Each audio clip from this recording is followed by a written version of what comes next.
Test, test. Testing, 1, 2.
Hello, DM Angel. Sorry, I was just doing some last second checks before we go live. As long as everyone can hear me and hear the music lightly, we should be able to flip over to the main screen here.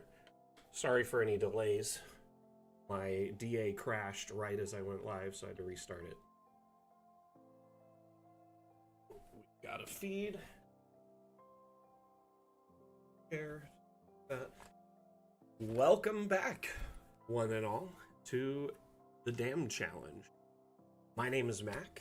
I am the community manager for Dungeon Alchemist. Dungeon Alchemist is the amazing map-making tool you see in front of you.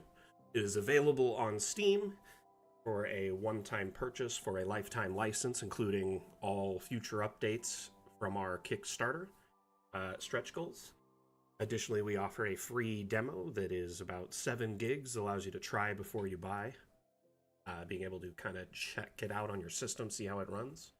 Anyway, today's stream is a showcase of entries from the Desert Dam Challenge. The Dam Challenge is an ongoing map-making contest we host here on Twitch, as well as a variety of other platforms. We're actually live on, I believe, 6 platforms right now. Sorry. Twitch, Twitter, TikTok, YouTube, Facebook, Steam. 6 platforms. At this exact moment.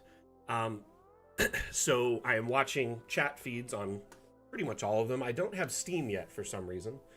But anyway, if you have questions, concerns, feedback, suggestions, let us know in chat and I'll do my best to try to address them. However, I do want to make it known today, there was 18 entries in this Dam Challenge, which is impressive. That's a lot of entries. So we have a lot of maps to cover in a small amount of time, so we may end up running a little long. So thank you for everyone that participated.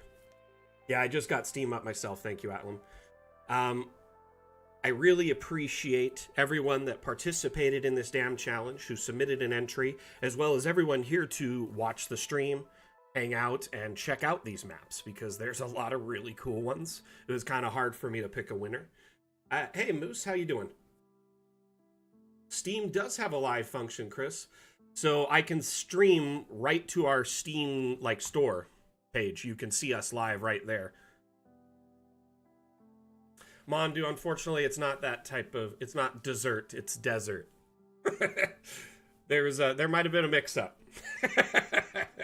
So I just want to say welcome, one and all. I appreciate you being here, and I'm going to do my best to monitor the chat feeds. I've got a moderator here with me, hanging out. Atlam will be helping me monitor the various chats as well. So if I do miss a chat or a question or whatever, I apologize, and Mondu will help me address them. Otherwise, let's check out the winning entry for the Dam Challenge. Again, for those just tuning in, the Dam Challenge is a bi-weekly map-making contest we host on our varied stream platforms as well as on our Discord. The Dam Challenge is essentially a kind of fun challenge yourself type map making contest. It's not really against everyone else. It's really to challenge yourself to try and do something new, step outside your comfort zone, and build a fun, interesting map. This current theme was desert, so there was a lot of interesting desert themed maps. This particular map was submitted by Chim, Traveler Chim, or Chim Chim Chiru. Chim Chimney, Chim Chimney. Anyway, lots of Chims there. So thank you so much, Chim, for this amazing entry. And honestly, it made me laugh so hard. I'm not sure exactly what's going on in this map. It is basically, it looks like a Looney Tunes fever dream mixed with Dinosaur Train, which is a child's program that my son was obsessed with when he was like a toddler. It's an amazing map. There's so much going on, and I just was like enthralled with it for a while. There's a lot of detail that you wouldn't notice unless you pay a lot of attention. You zoom out here. So they put these lovely abstract images along the edges to make it seem extended and have more like boundary to it or distance, which a lot of movies and like video games use this same strategy to extend the skybox or make it feel bigger than it is. So that's really cool. There's lots of little interesting areas, like, oh, over here you've got a piano and a big hammer, anvils everywhere, mines. I love the train track with all the dynamite and stuff just all down it. Like, tons of little details that just jump out to you.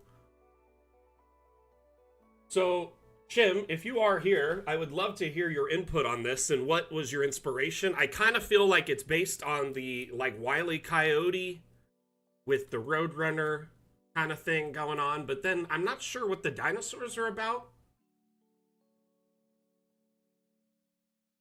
It is an amazing map, though. Just so much going on. So let's take a look at it for a moment. Hopefully Chim might say something.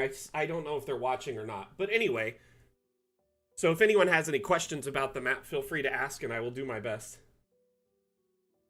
They're a proxy standing in for a trademarked bird. Interesting. Gotcha. The dinosaurs are. Smart. Smart. But it's impressively interesting and funny. I love it. Zoom out a little bit more, actually. Sadly, it's cut off a little bit. It's above the render. Some of the rocks are. But this map has so much, like, attention to detail and a lot of love went into it. You can just tell.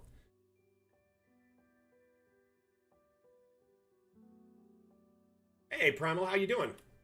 Got a great turnout on YouTube today. Appreciate the support, y'all. So throughout today's stream, we will be showcasing every map. The first map, however, is the winning map. So Chim, congrats to you. You won yourself a $10 Hero Forge gift card and a little bit of Dungeon Alchemist's immortality. Our community will forever adore and be jelly of you. Oh, cool. Yes, I do have questions about this. What's going on over here? I like how they just barely got through this part of the train track. But yeah, congrats to Chim. Can we give him a pat on the back and, you know, just show our appreciation for this amazing map. Like I always say, we can't all win, but we can all be winners. So definitely let's, you know, be good sports, give some congratulations to our friend Chim, and take a closer look at this map for the next few minutes.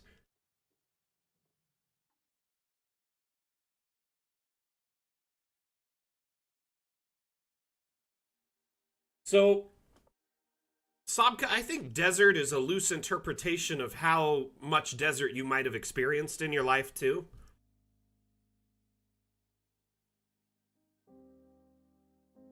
So, like I grew up in the American Southwest.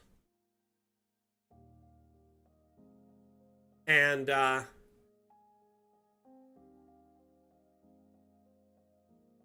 be honest with you, there is a lot of desert and badlands and mesas and stuff, but they all kind of meet. So to me, it's all kind of a blended thing. If you grew up, say, outside the US and weren't near, say, a desert area, or if you grew up somewhere and never really experienced a desert, your only experiences with it may be media, stuff like that. So remember, the themes are a loose inspiration, allowing you to kind of take liberties as needed, to make a map of, what you see as that thing. So, I get it, this may be more mesas than, like open desert, but at the same time, there are aspects of desert to it, and more often than not, mesas and deserts are kind of tied to each other. So everybody kind of has a different mind's eye of what a desert might be, but like where I grew up, there'll be vast, like sand dunes, but then it's tied to just this kind of sandstone rock and mesas. That's like all around southern Utah, Nevada, Arizona. That's like what it looks like everywhere.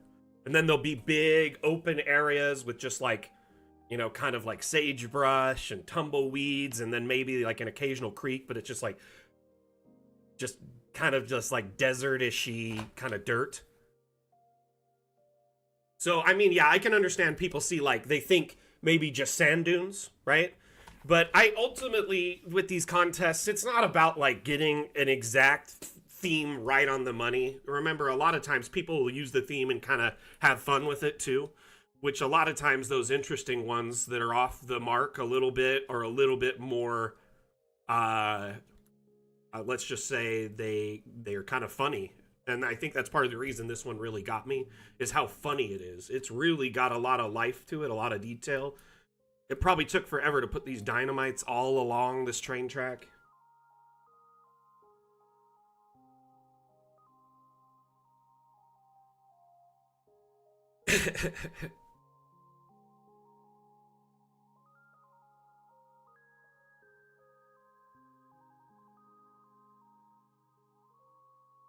Anyway, moving on from that.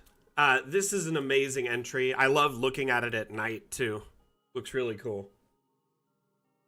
Okay, what was the question earlier? Map is... Oh, I missed it. How on earth did we get the rock formations? So this was actually done using, I'm assuming, disabled collisions. So essentially, a lot of these are just the sandstone rocks under the object panel under the nature tab. You go to rocks, there's some sandstone, formations all throughout. I believe there's some at the bottom as well, some different ones. So you can have a lot of fun with these, like recognize this here, that's that there. So there's several of these pillars. The end pieces, though, I find are really clever. This is an abstract. We'll look at those in a minute. This is insertable, like art. But these are just big rocks raised up and down and resized, so they disabled collisions. I guarantee you that, because they're far beyond their normal sizes. Like, that's the normal size. If collisions is on, this rock can get that big, pretty much. It can't get much bigger than that, right? So if you have collisions off, you can get the rock much larger, and then there's this arrow that appears on the side of any object that can be raised. Other than pitted objects, you should be able to raise most of them. And then they just kind of raised it up until it was part of this rock formation. Like you see here, rotated a little bit. Boom, good to go. So down here is terrain. If you look down at these points where the rocks meet, this is just raised terrain using the terrain tools, which you can raise or lower. And if we take a look at this biome, it looks like they started in Badlands flat and just raised it up by hand. So a lot of this work was probably shaped by hand around the terrain. And then they just sunk these rocks into the terrain, because when you have that collisions off, you can merge things together. So some of the rocks are kind of sunk into the terrain and others are just into it a bit. And it adds a little bit more detail and sharpness to the edge of this. Yeah, Blue Mage, that's exactly right. You probably, the only inspirations you have would be seeing, like, pictures you've seen or movies and stuff like that where you assume that's a desert. Hey, by the way, I got my FPS counter to work. Did anyone see that? Down in the bottom left, it's showing it right now.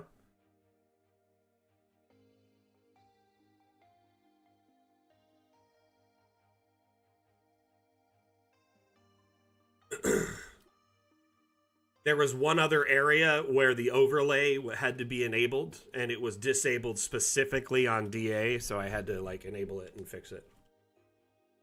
Silly. Yeah. So, if you right-click on Dungeon Alchemist, you go to Properties. It said, this was unchecked for me. I had it checked in the Steam settings, but not in this game, so it wasn't working. So it was enabled here in normal settings, right? Like it was here, and I didn't realize there was a secondary space for it. I did some research last night and figured it out, so glad I got it sorted. But anyway, back to the map. So again, congrats, Chim. I really, I could see where you drew inspiration from, and there's just so much craziness going on in here. Tons of what appears to be like Acme gadgets and attempts to take out the Roadrunner. I like the sunken anvils in the ground. That really is, like, synonymous with the show. This is where he's researching him, getting ready to do all his various traps and gadgetry. I love it.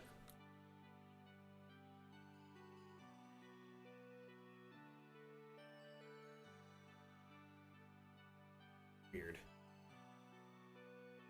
Oh, okay. Nope, it's working.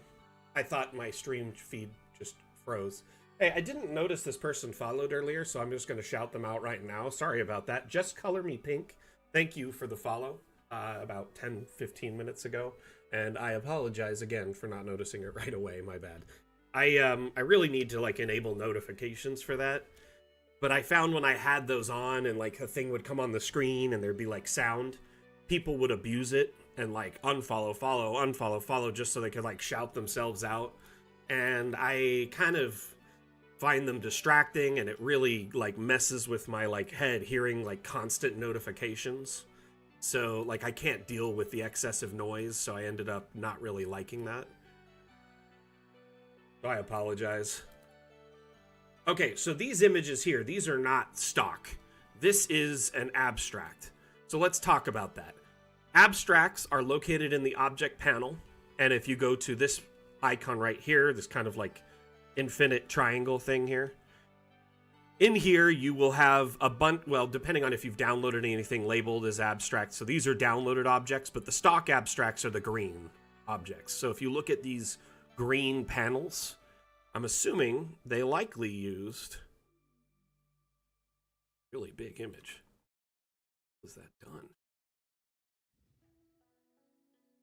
Custom vertical pane. Man, so it's just one of these. So essentially you take one of these, and I'm assuming collisions were off, so you could resize it far beyond normal, probably even this big for this one, and then inserted an image of, you know, a backdrop of this map, or like a desert area, not particularly this map. But I mean, these could have been AI generated, they could have been images found online, and then he just edited out the skyline, put them in there, done, right at the edge. And that is how these, like, extra extended area mesas were created. Let me get an angle on it with a different camera so you can see. Thank you for the likes, TikTok. So it looks like this on the edge. And these, like, images look really detailed and have depth. But they are just that, an image. They're like a backdrop. Oh, nice. Well, welcome to the community. Just Color Me Pink. And I'm the community manager. My name is Mac.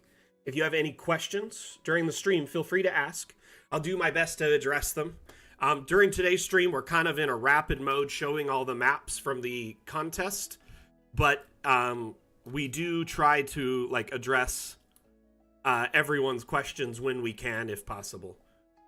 So during the streams, consider it like AMA format, which means ask me anything as long as it's Dungeon Alchemist related. I will kind of drop what I'm doing and try to help you out. Also, we do have our Discord server if you're not already a member. Highly recommend checking it out. It's one of the best spaces to be if you're kind of learning about Dungeon Alchemist. We have support forums, we have question forums. There's a great community of like-minded, GMs and cartographers there. Tons of people willing to help. Moderators, myself, other staff members, all there that can assist you in your, kind of early stages of learning Dungeon Alchemist.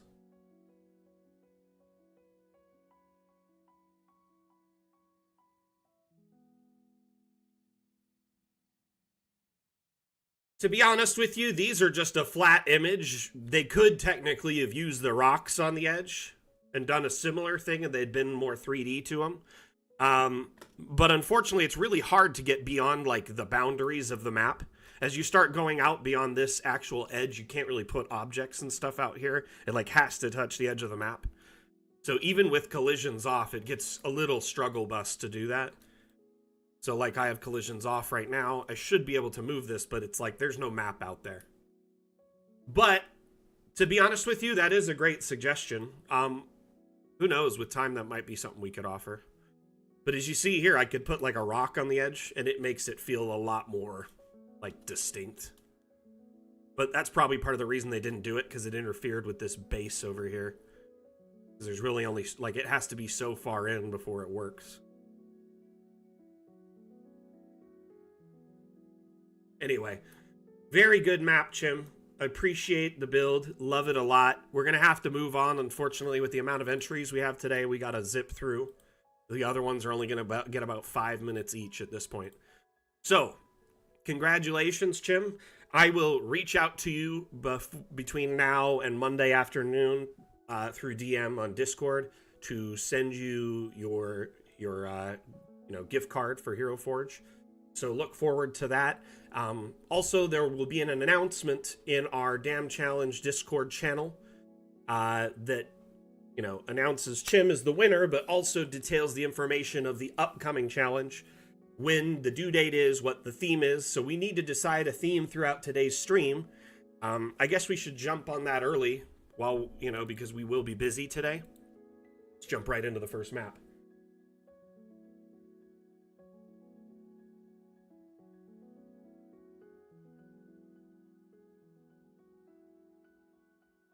Ricky, what do you mean? Between which two options? Do you mean the flat and the rock?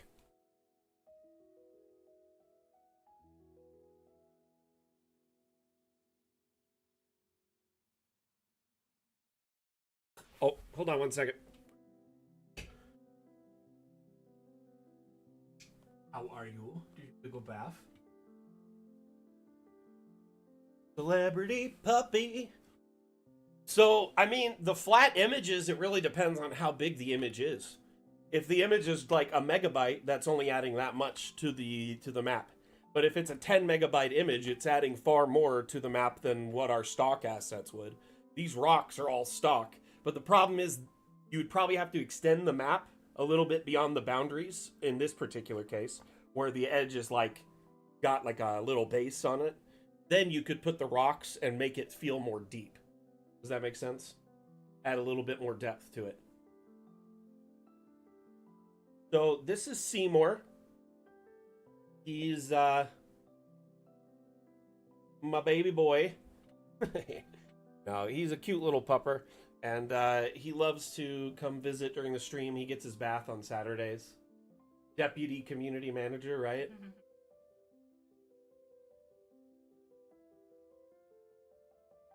Community manager? That's funny. You smell so good. Did mom give you a good bath? Were you a good boy? Good boy? Hope so.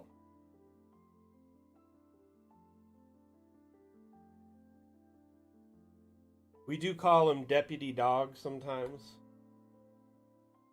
because he likes to, patrol and bark at things. Yeah.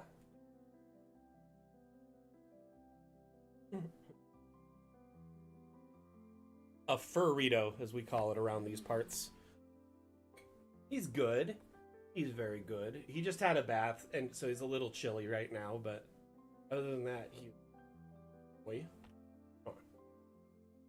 Why don't you go sit on the heat pad, okay? Bye! Thank you for bringing him in. See you. Love you. He, honestly, when you're holding him, he's very, like, tame and chill. Hey, Harano, can I say I was really impressed with this? I love this, like, sunken village, or, like, granary, I guess, that you have here. It was pretty impressive, to say the least. So, this map was made by Harano, and it's a great use of some of our assets from one of our past updates, the Fata Morgana update, which was one of the, our first updates ages ago. Been like 3 years now. And it had some of these kind of desert-themed assets in it to help kind of complement the theme, which Fata Morgana is essentially a mirage. So the theme for that update was mirage and usually kind of desert-themed content. But our friend Harano has sunken this, ventilation tower into the ground to make it look just like a structured tower. Granary tower, granary mill, whatever, and it looks so great.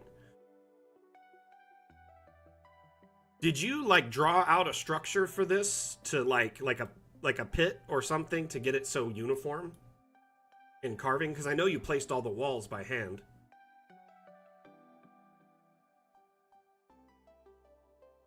Just trying to understand the process for carving this. You carved out the room and then deleted it? That's smart. So you just did a sunken like shape like this and then deleted it after? Or is this still room here? Is this floor type room? No, that's got to be terrain. That playa is not a floor. It's this, right? No, it's this one.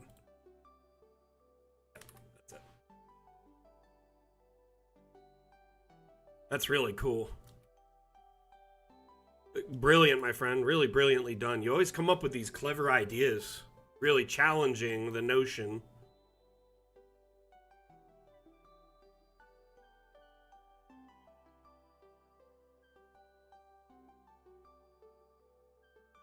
Could be a floorless room. That works too.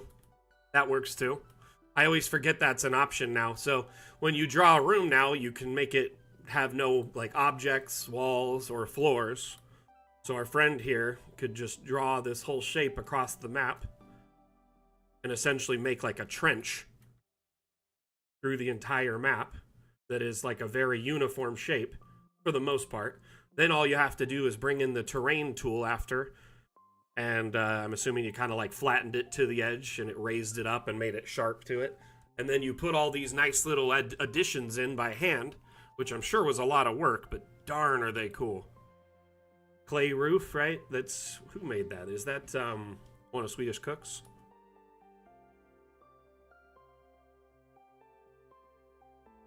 Freestanding walls, plasterwork. I like the little windows with stuff in them.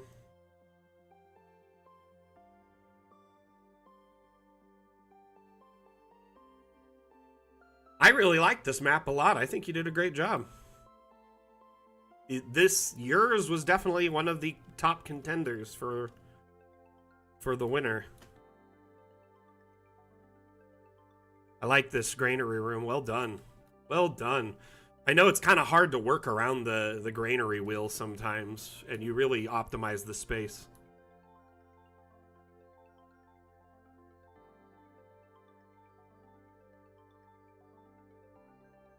Yeah, I see that. Thank you, TikTok, for all the likes. Much appreciated. Much appreciated. We're almost, we're over 400 likes now for the stream so far. I think I need to start offering like funny things to TikTok, like challenges or something. If we hit so many likes, maybe I'll like do something silly on stream for everyone. So the devs, I tried to do something like that in the past. I offered to do like, if we hit a certain amount of follows, I would have eaten like a Carolina Reaper on stream or something. But they shot that right down because they didn't want me to get hurt. So I unfortunately was not allowed to do that, which was a bummer.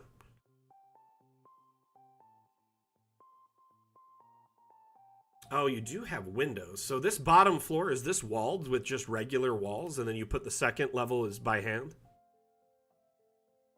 Thank you, Artful Darkness. I appreciate that. It is a cool map.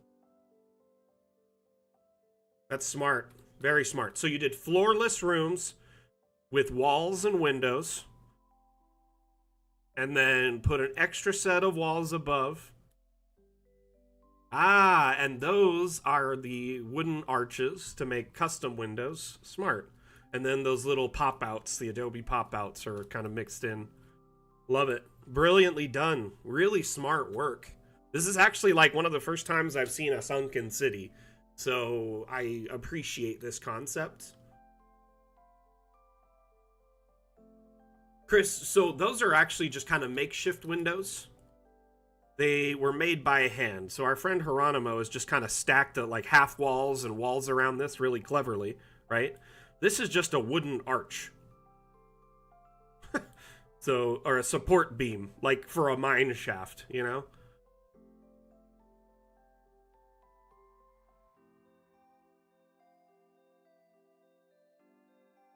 Jeez, Asmodeus, you don't gotta yell. So this is a very clever way to make a custom window on the second floor. You can clearly see at the bottom floor, these are definitely real windows, plaster windows, because this is actually wall.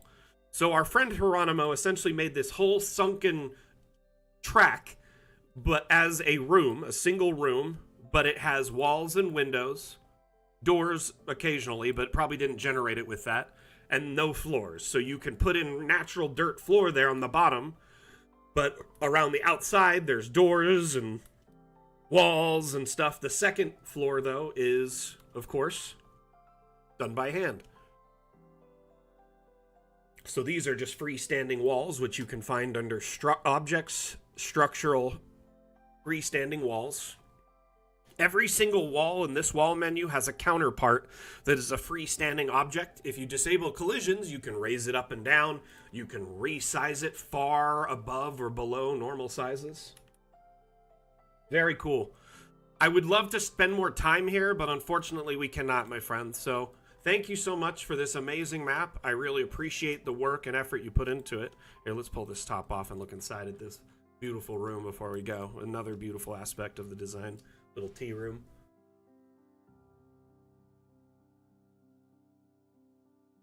Lots of detail. Thank you, my friend.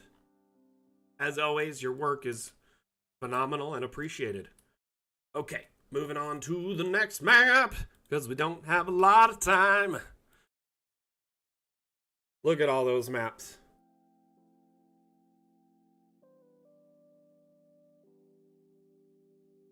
So just color me pink. Exactly. So our friend here found one of the freestanding walls that matched the lower wall. Then you disable collisions, right? Once you disable collisions, that wall can be raised up and down. An up-down arrow appears on the left of the object UI when collisions are disabled, right here. This. Otherwise, it's not there. When collisions are disabled, three things happens. You can merge objects together to kind of make new and unique objects, like combo wombos.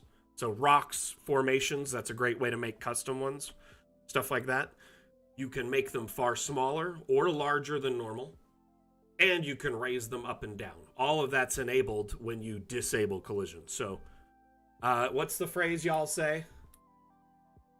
Disable collisions, enable the fun. Okay, so abandoned desert street. So we got like a desert highway, an old desert highway that, you know, was kind of exposed, but also probably the sands of time have covered a lot of it. And there may have been structures and, you know, supporting towns and villages, but they are long gone. This really reminds me of the starting area from Conan Exiles.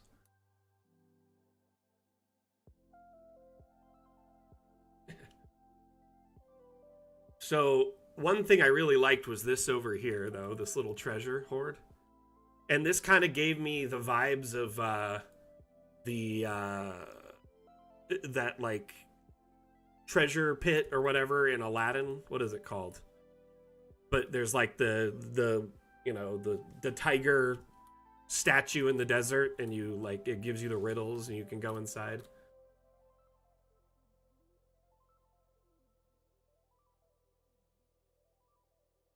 Cave of Wonders, that's right, Lolandra, thank you.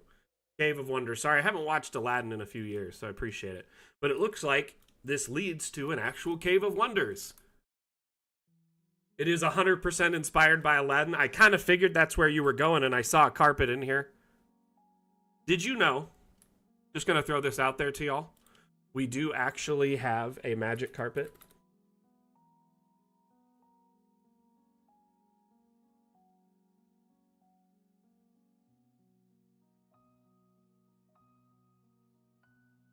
Right, Vocari, it is the Cave of Wonders. It has that vibe 150%. Like, you did a great job, real. Oh, I didn't even notice the lamp before. I'm so silly.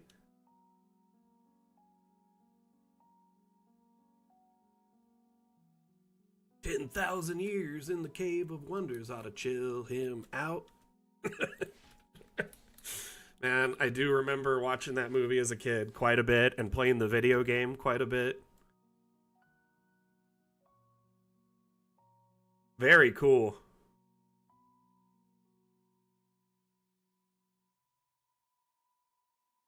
Yeah, the carpet isn't moving at all. It's stuck, right, under something. And then they end up releasing it, which it becomes grateful to him for, and kind of just starts following him after.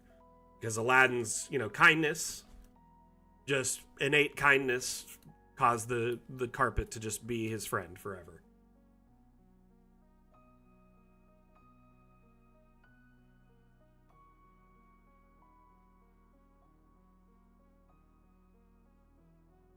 Was a thematic thing, not a technical issue. Got it. Well, either way, Chris. No worries. No worries. Not a big deal. Let's try a different theme of color here. Red really pops when you do this kind of stuff too. Make it night. A twilight evening. I love this. You did a great job, Sabka.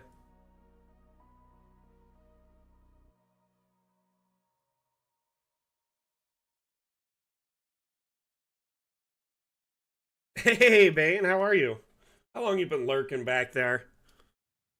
Bane's just been waiting for a chance to strike.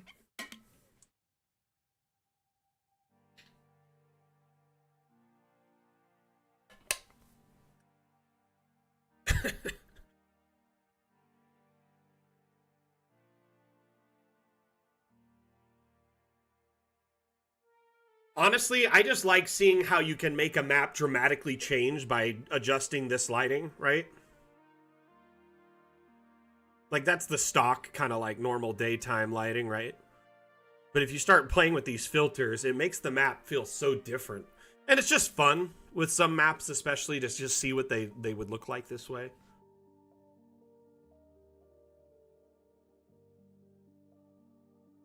Well done. Well done, Sabka.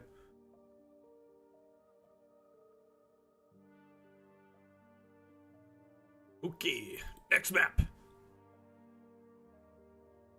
Sandor at the zoo. I don't think that is their name in our Discord, so that's going to be kind of hard to figure out. I'm hoping this person is watching. Clifftop Village. Who is this? Oh, that's Chris. Okay, you're a no. I know, bruh. I know, bruh. Okay, cool. Now I know. I got the names tied together. Thank you. So you got so many identities. You're a man of mystery. Man of mystery, Chris. I really enjoyed this map for several reasons.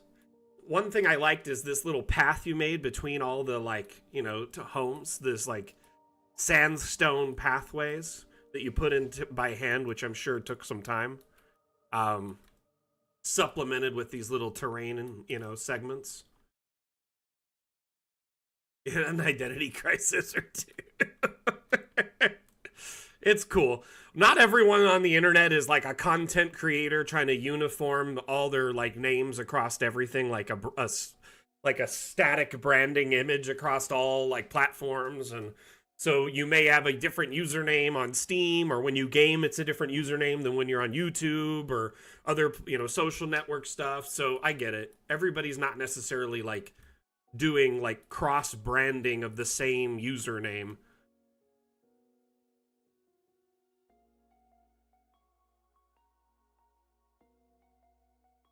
Is the FPS counter easy to read on the stream in the bottom left, or is that kind of hard to catch there?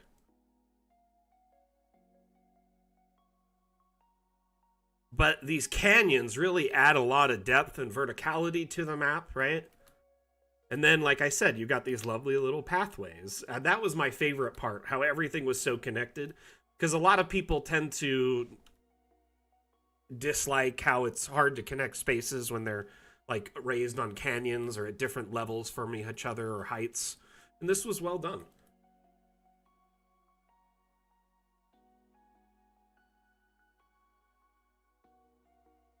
I think my favorite house was this one with the garden right here.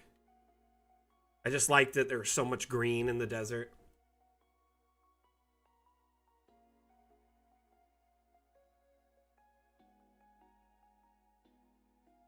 Cool. Good to know. Are you hearing the music just slightly at the moment? Is it coming through? Yeah, I think that's what I enjoyed the most about it, was the time and effort that you put into connecting these spaces together.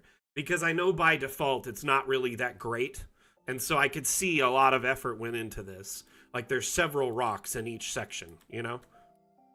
So essentially our friend here disabled collisions and kind of intersected a few different sandstone rocks to make like these custom pathways.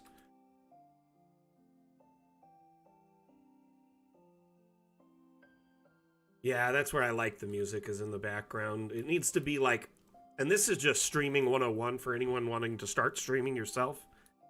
If you're going to run music, you need to make sure it's quieter than you, especially if you're going to be talking and interacting with your stream, or people are trying to hear you talking with other players, etc. in the game you're in. Basically, they usually want to hear you, then the game, then the music. So it should go in that order.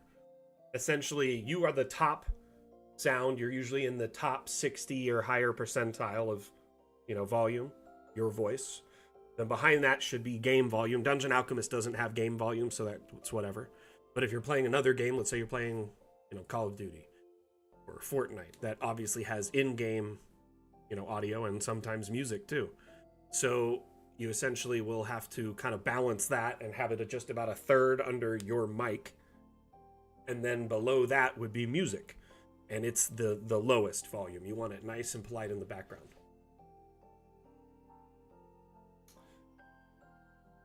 Cataclysm. Interesting, Blue Mage. Interesting. That's an interesting concept. My suggestion for the next dam challenge, wondering if anyone's interested, is Crossroads. So we did Desert, right, to offer a lot of desert-themed maps. We did Frozen to offer a lot of, like, winter-themed maps.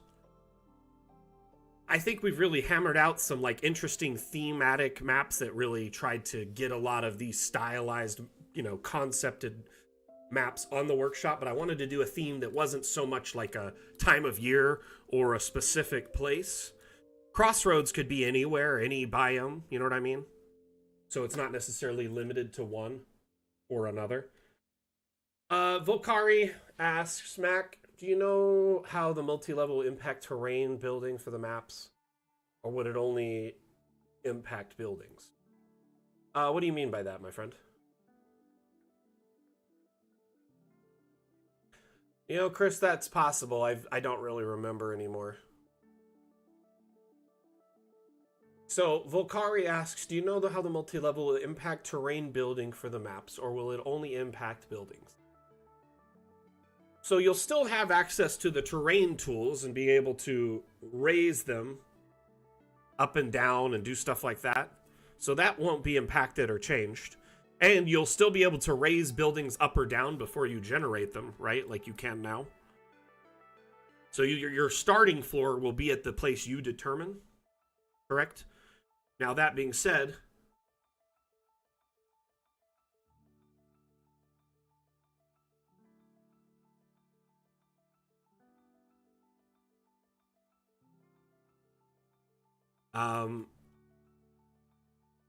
when multi-level releases, there's a few things to consider. So essentially, let's say I just generated this building and I wanted to add a second floor to it. I would then hit the plus key, or I could click the up arrow on the new UI piece that'll be over in this area of the interface. And then it jumps up a level, and then you can draw the next floor as a shape that's like on it. It could be the same shape, or it could be a shape that fits within it or even extends above it, like past it, so you could have like balconies and stuff. And then if you want to add another floor, you go up and up and up. You should be able to create rooms at different levels just like you can now. I've not been made aware of it causing a problem with it. Like, you can make building heights at all sorts of different heights currently in the current build, and I believe the next build will still support that. It's just each build kind of has its base, that's its floor one. Though I am concerned how exports will work with that. It seems like if all floor ones aren't matching, it'll probably make several, like that'll be a new floor just for that level of export. So each level, when you export with multi-level, will export as its own like image or video. So there's this new batch exporter added into the update that allows you to essentially like export a bunch of different formats simultaneously. Say you want to export still images and animated exports of all your maps. Say you want night, day, morning, evening. Maybe you want one that's winter. You want one with lights on, one with lights off. You want all these different versions of it exported. You can put all those in a batch and then export it, and it'll also export all the floors as part of the batch as well. So essentially each level is its own kind of separate scene. That's the easiest way to address it for the most virtual tabletops simultaneously. So essentially, floor 1 will be a scene in your VTT, floor 2 will be a separate scene.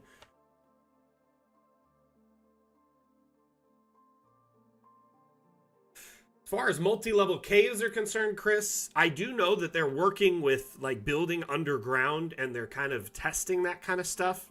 I don't know exactly if multi-level within the cave biome will work or how it will work. But I do know, like, I've been able to build a structure underground and run like a hallway under a river and then pop up and build a structure on the other side. So it was like a tunnel going under it, Minecraft style. We do have some time to decide, so we have over an hour to decide on the theme, so it's good ideas for anyone. If they have a theme suggestion, let's put them out there, and we can kind of come up with a bunch of options. But it seems like Crossroads and Cataclysm are really, getting some love. Underground, what do you want? What are you thinking there, Harano? Just anything underground for the most part? Seymour's Wild Adventures. So that is a cute one, Blue Mage, and I know you're definitely trying to butter me up there. But unfortunately, I usually go for 1 to 2 words, and I try to keep them broadly themed so people can use them in their own campaigns. Paradise, garden, standoff.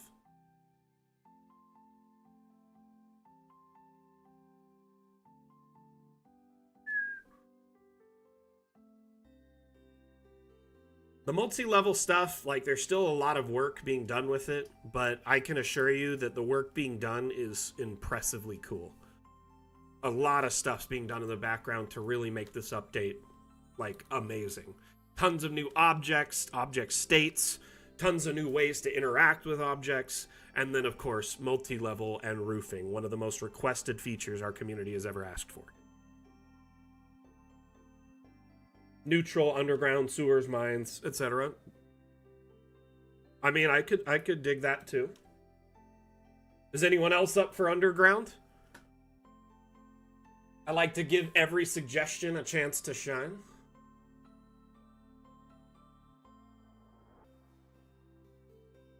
In fact, if we have time after we've shown all the maps today, we'll showcase some teasers from the upcoming update. Sound good?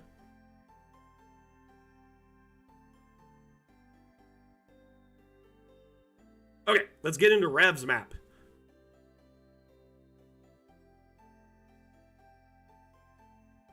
So Crossroads doesn't even, like, Crossroads could just be an intersection at a kind of a cool place, you know, in the middle of nowhere. It could have, like, a little pop-up shop there. It could be a place where a battle just happened. You know, it could be any number of things. Crossroad deep in a forest always seems like it's rife for opportunity for encounters for your players, right?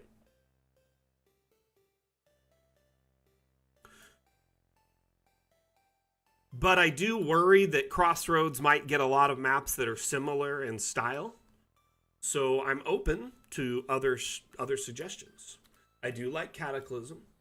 Paradise Garden, interesting.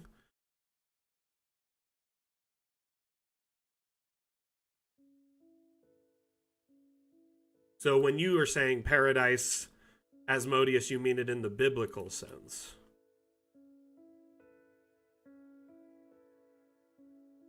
Oh, it's true. Oh, sorry. The Paradise Garden attached to it kind of made me kind of feel like it was implied to be that. My bad.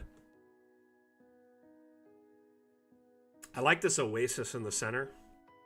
It just feels like they found this and then built this entire hub around it. And by they, I mean Rev. But, you know, in this sense, headcanon, a community, someone built this, you know. A family, a group of people. Hey, Polaris, how you doing? Have a nice day yourself.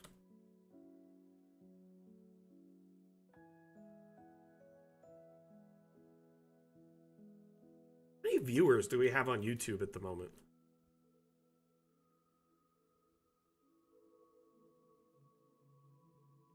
Interesting.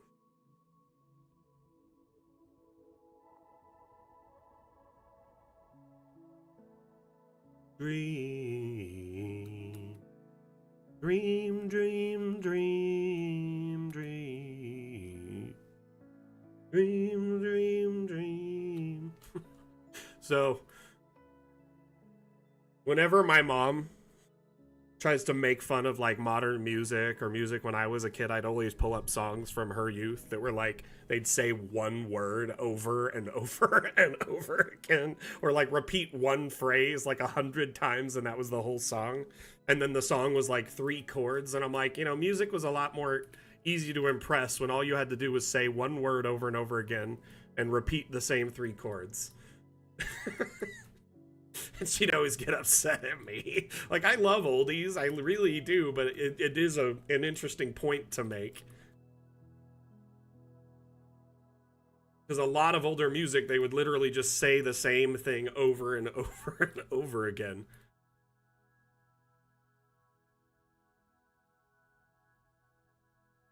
Seven? Wow.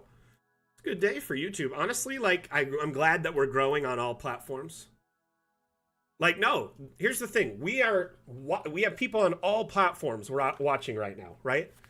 We've got like 25 over on Twitch. You know, we steadily get between 25 and 45 depending on the stream, right? Over on Steam, we have like 15 to 25 on average. Sometimes we'll get bursts into 100. TikTok, because it's algorithmic, it's so random. Sometimes we'll have 50, sometimes we'll have 2. Facebook is the same way, algorithmic based. Whereas like Twitch, you know, Twitter, all these other ones, YouTube, it's like you just get a notification or it's like on your feed that, hey, someone you follow is live. So it makes it easier to get noticed on those. But I love that we are allowing people to watch on the platform of their choice. You know, not everyone likes Facebook or not everyone likes TikTok. Some people don't really care for Twitch. Offering you a platform of choice allows you to enjoy our streams in your comfort zone and, you know, in a way you see fit.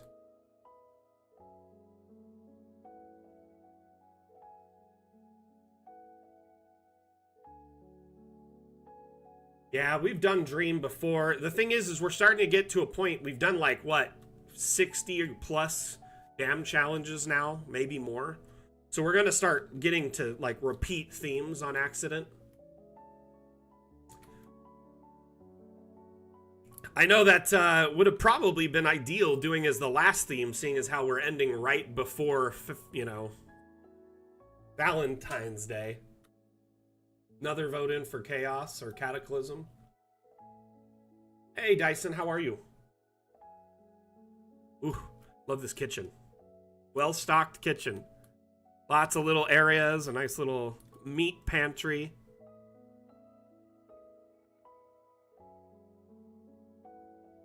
Some of them we have repeated, you know, because I like a refresher, especially after it's been a while.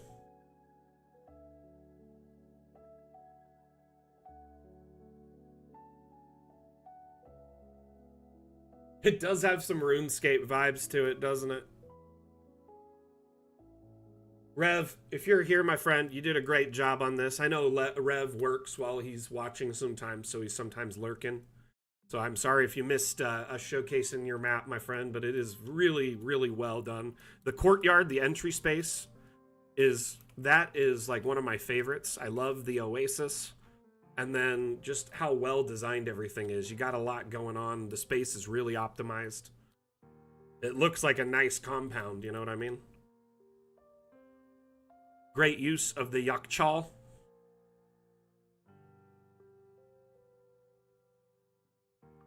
Aren't Rift and kind of like Cataclysm could be kind of lumped into the same category too?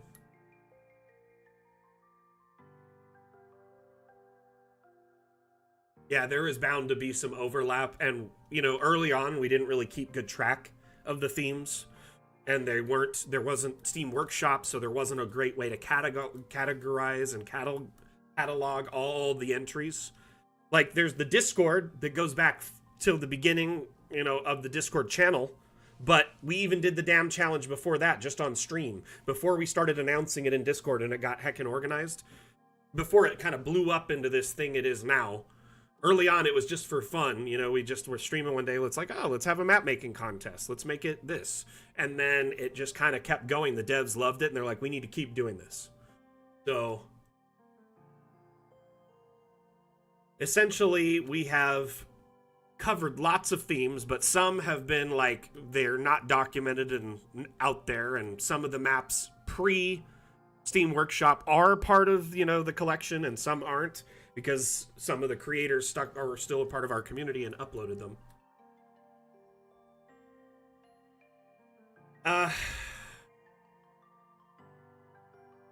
So, I initially wanted it to be a forum. And I believe there was a time it was a forum, but so many people complained about it that we shifted it to a channel. And, forums would mean each of the challenges would be within its own contained blur, like bubble. So it would be like you could just see them all scroll down. There was a lot of push. Okay, we were one of the first Discords in all of Discordum to get access to the forum feature. And I don't know what it was, but there was a lot of pushback from our community early on about forums. Well, I know early on they kind of were missing some features, didn't really work that well. And I think for some reason people have an aversion to the word forum. Like they think it's like old school grandpa internet stuff and they don't want to use it because like, why would I use that? That seems so, But at this point though, we would essentially have to delete the current, well, we'd have to archive the existing channel and make a new one. You know what I mean? So it's kind of a bummer. Ooh, I do think a forum would be better. I know, I agree. Because then each theme and all its conversations and entries would be in one new post. And I'm basically the only one that can make new posts. So when I make a new post, then you can comment on it and submit your entry in that post. It would be nice and organized. Yeah, I know. The Romans were pretty smart at stuff, right? They did have a lot of great ideas. Anyway, great work, Rev. Thank you so much. Moving on. This one was one of my favorites. Keratographer really kind of like challenged and stretched the theme a little bit here.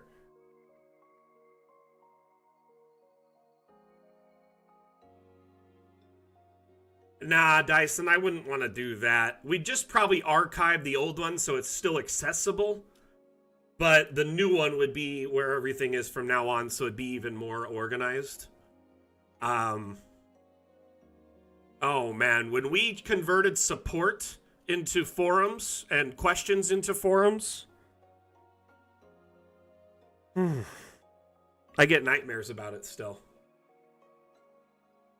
There was so much hate and pushback and arguing.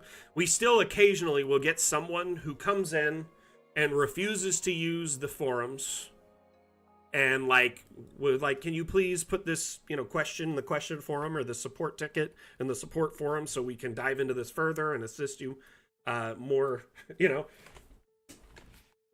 and people just get really upset about it.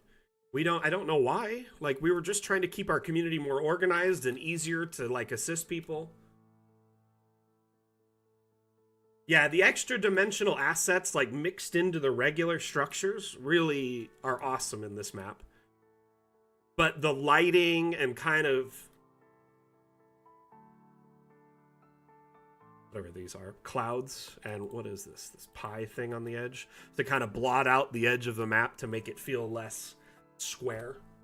Oh, it was a brilliant map. I think Keratographer did a great job. Keratographer's got a really great eye, and he's been making some interesting maps on his Twitch channel. He actually streams here on Twitch, and he also posts content to like TikTok and stuff. But he makes commission maps, and he also does like a Patreon. So y'all should check him out.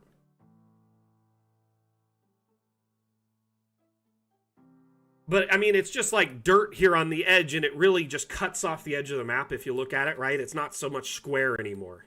Normally, most maps are like square or rectangle, right? And now this one just feels more ethereal as a result of this.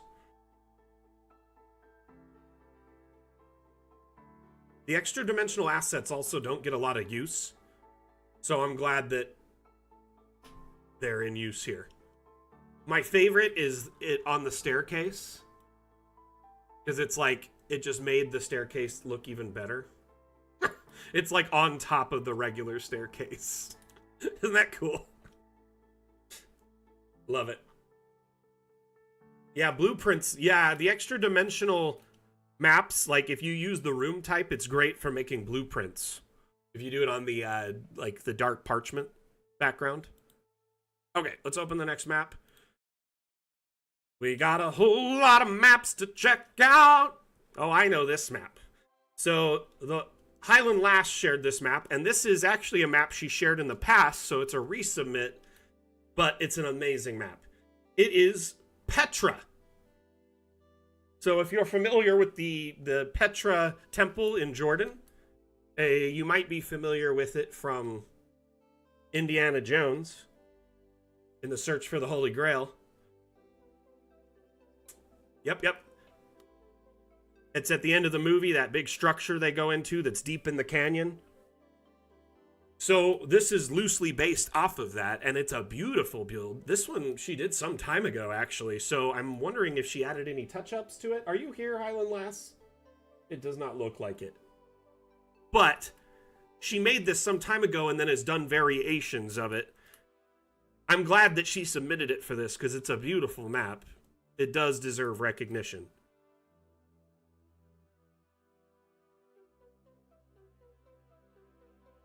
Oh, that makes sense.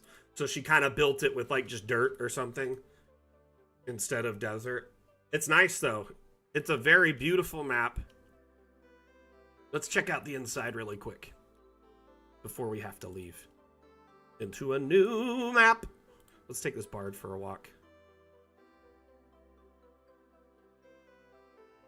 First things first.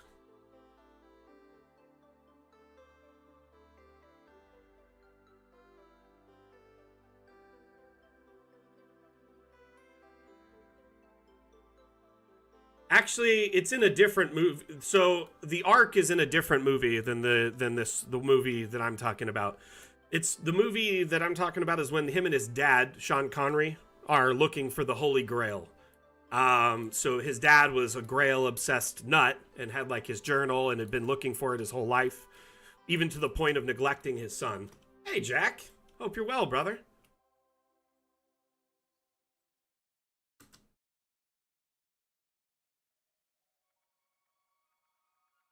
This is cool. The like air, like how they're trying to lift up the, you know, the plate.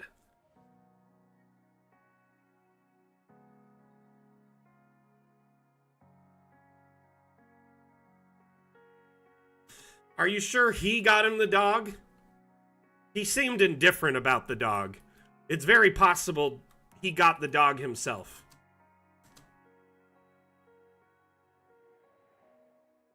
Things are pretty good for me, man. I appreciate you asking. How are things for you? You're good overall? Okay, I see it there. Never mind. I mixed up with the other messages. We named the dog Indiana.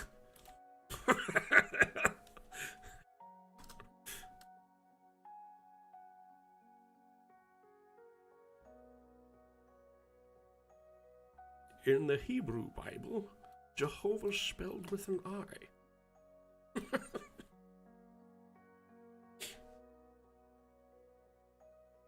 Honestly, I mean, Indiana Jones movies, the point of them is it's a little bit of mysticism mixed in with, you know, the crazy stuff that was happening, you know, during World War II, where the Nazis were way into, like, searching for occult lore and hunting for artifacts. So it's just a fun kind of spin on the take.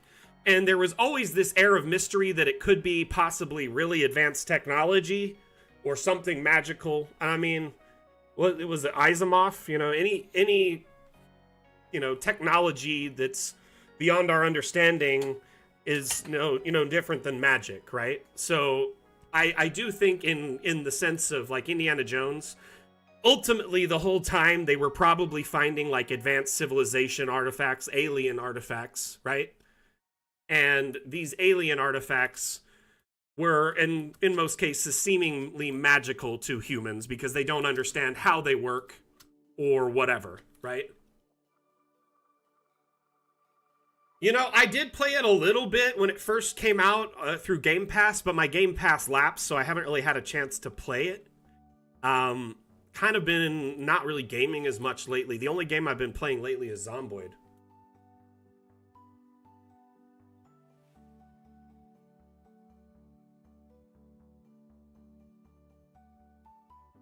Yeah, see, that's the thing. Crystal Skull, I think part of the reason so many people are indifferent to it, there's a whole bunch of indie nonsense. I mean, in the older movies, he did all sorts of crazy stuff, okay?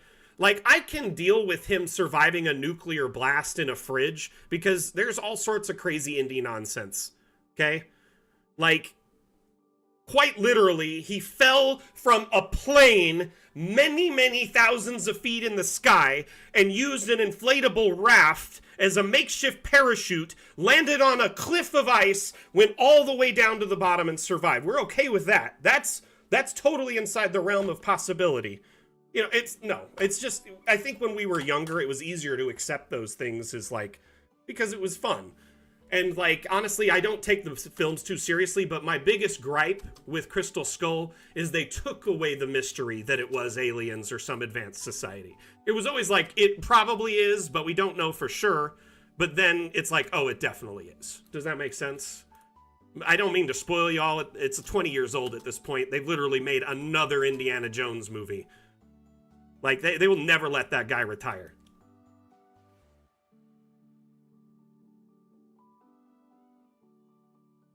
Honestly, I was fine with Shia LaBeouf swinging with the monkeys. It was silly. It made me laugh as a teen. Like, I didn't mind it, but like I could see how people who grew up with Indiana Jones in the 80s like hated it. Like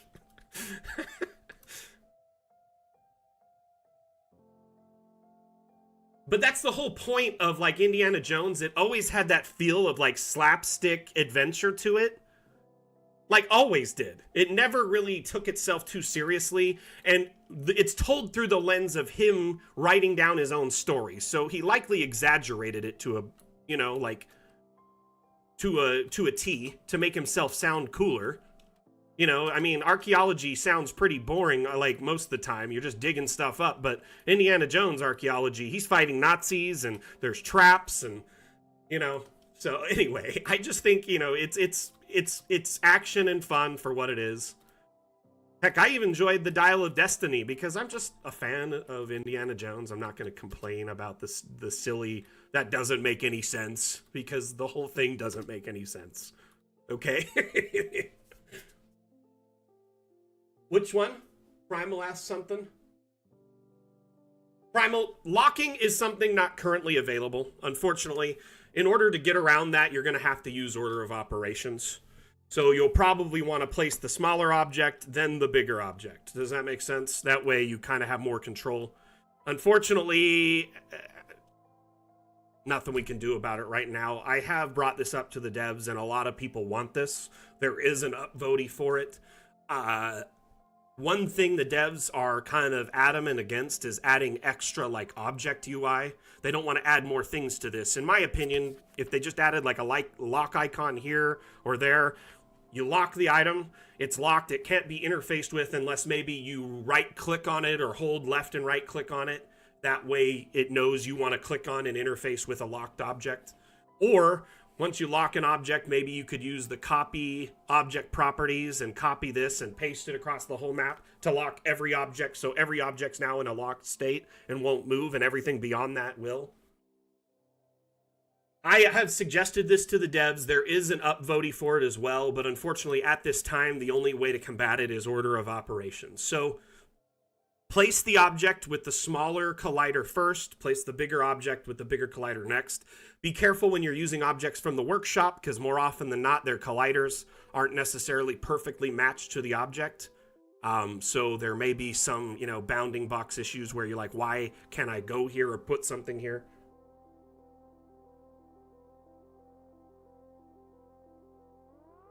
I mean, honestly, it doesn't bother me. Like, I would personally love the lock icon on it, like somewhere, but when I asked Wim about it, he's like, we don't want to add more UI. I'm like, okay, but what if people want the feature? So I'm hoping they come up with a solution. Something. We'll see. Anyway, moving on.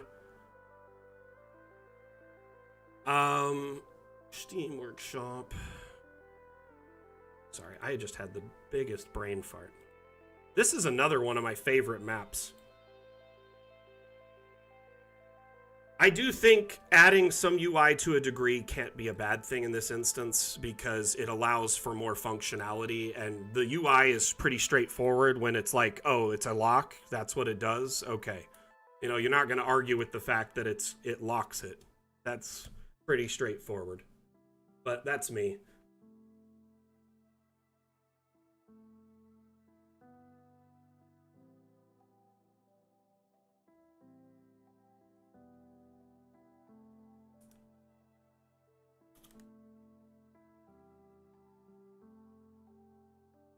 So in the storm here, I don't know if you could see, there is actually like something in it, like a demon or something, or some kind of titan.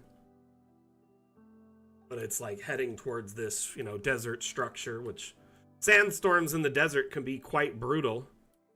And it looks like there is actually a little cave system behind or something like that. Right? Like, unless your players can get into the inner, like, sanctum here, or the caves behind this temple outside, then yeah. This reminds me a lot of the Mummy movie. I don't know if any of you have watched The Mummy in recent years, or when you were younger. Came out in, like, the 90s with Brendan Fraser.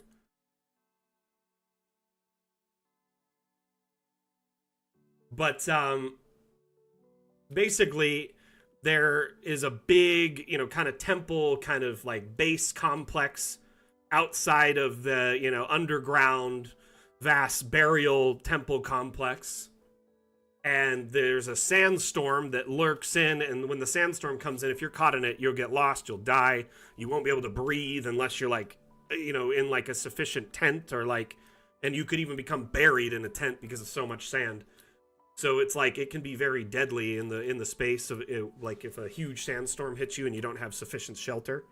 So even just a sandstorm alone is deadly, but a sandstorm that seems to be driven by some sort of cosmic entity or something is also terrifying.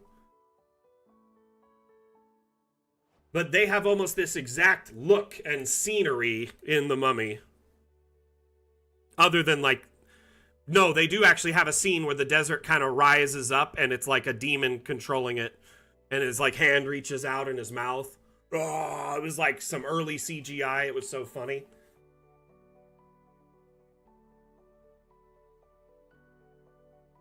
Man, that takes me back. I remember my friend up the road from me, his family got the first DVD player in our neighborhood. That really dates me quite a bit. And they had The Mummy as one of the movies they got, and they had a watch party for like everyone to come over. Yeah, I didn't even know there was a The Mummy with Tom Cruise until just recently. Like, Universal was trying so hard to revamp their MonsterVerse to be kind of like a competition to, like, the Marvel DC space, but just be their own kind of, like, horror hero space, right? And they did not do very well at it.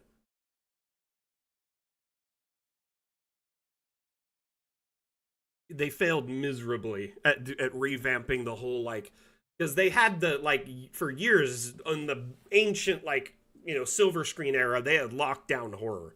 Like, all the old, like, horror films were from Universal, if I'm not mistaken. Like The Wolfman and Frankenstein and, The Creature from the Black Lagoon. Was the movie okay?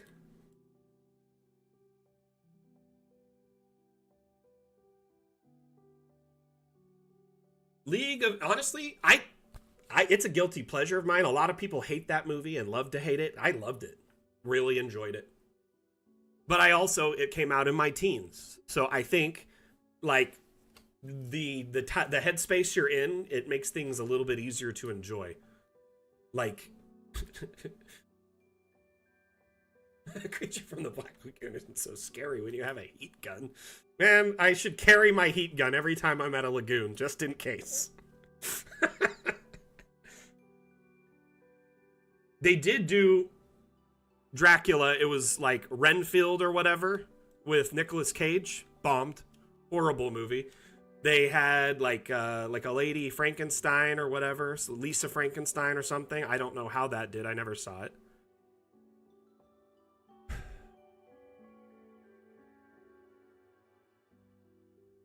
With Nick and Nick? Yeah. That's the one.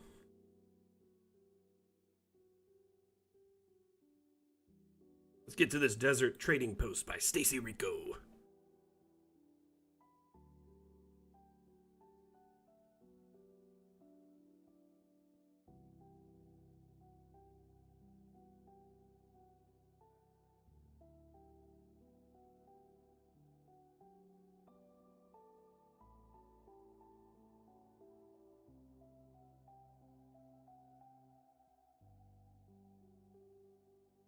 Some sturgeon.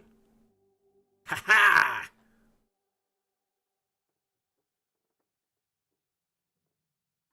I always love me a good oasis. It looks like this used to be some kind of religious site, temple, something of importance, right? And now it seems to be kind of an area where either people come to, like, essentially as they're crossing the desert, they may stop here, get some water, do some trade, check out this, monolith, and then hit the road. Is that the other actor's name? Honestly, I didn't know his name. Nicholas Hoult. Is he in the Mad Max movie from a few years ago? Not the newest one, but the one just before that. Fury Road. Yeah, I do like it. A good combination of like flora and fauna. You got some fruits. Got a little, you know, setup over here for the animals where they can get water, but also they're kind of like, you know, fenced in. Man, it's crazy to me that, like, Fury Road, despite being like 30 years after the first movie, or the movies, you know, like Thunderdome, is still directed by like the same person.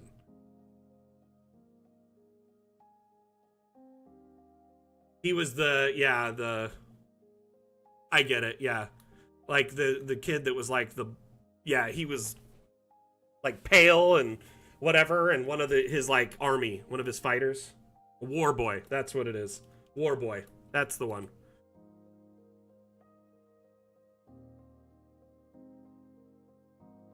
He's also in the latest X-Men, right?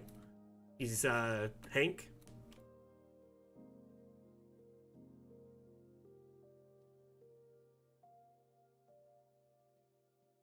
He is indeed Beast. Pretty good actor. I didn't know his name, so thank you for telling me.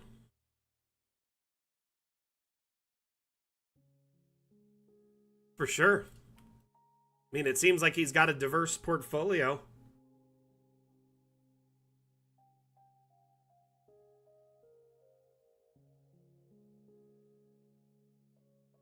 Very cool. I like this a lot. I mean, it would make sense that anywhere water is, like, it's possible little, you know, like, small villages or desert outposts would pop up. A little tavern, a little trading post or two. Facilities, etc. That's pretty much how, like, cities and old, you know, villages and towns popped up. Around rivers and, you know, water sources. Okay. Move on to the next one. I like this one a lot, but we still have a lot of maps to go, so gotta keep on keeping on. Okay, we already saw this one.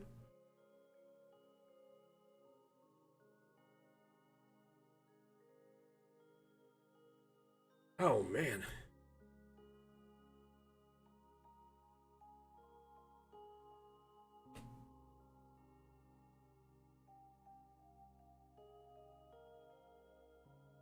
So you've got the ghost train here, which pretty dope. Not gonna lie, this thing is pretty cool. It's got some Ghost Rider vibes for sure. And it's a good amalgamation of objects. There's several objects here. You've got the skull, the drill, the zombie incubator. Oh man, the crystal thing, like a whole bunch of stuff all in one. And that's just a great use of disabling collisions, again, because you can merge objects together. You can raise and lower them. Putting all this in tandem makes it great. Ah, the fire spout. I was wondering how you did that. So you set it to green, and there's this fire spout right here. So just kind of raised it up, made it larger, and then changed the color. Very cool. That is awesome. Also, it rolling up into the graveyard's pretty dope. Like when you put your mind in a bottle, or when you're playing lots of Boggle. It is a good map. Then just the traditional, like, saloon and sheriff's office. Kind of main street looking vibe here of this little town. And an accompanying mine. Kind of looks like a ghost town, if I'm being honest, but I love the vibe. Ghost Train of Glimmer Deep. Let's see if there's any information on this. Oh, Rowley made this one. Valley of the Cheetah. Let's see here. Glimmer Deep should have been forgotten like so many desert mining towns. Once the mine was stripped clean of ore and gems, all reason to remain and the harsh land was lost. Became a ghost town. Who was right? This guy. Only visited by those passing through to get some other destination further west. That is, until word spread that the old mine was, while still empty of ore, may now hold some new resource. Mysterious mushrooms are reported to have started sprouting up in the mine and are rumored to have mystical properties. Nice. Honestly, I like this a lot. Very cool. A lot of mystery here. Players can really, you know, tear into this, and then you have a mine encounter they can go into as a separate map. You know, you have travel encounters on the way here, and then obviously the ghost train, which seems like it could either take them to some other plane or whatever, or it's a battle. Very cool map. Let's take a look at the top down. Neat. Simple, but got a great vibe.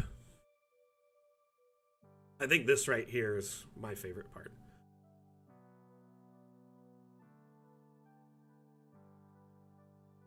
Ah, here we've got BB's map.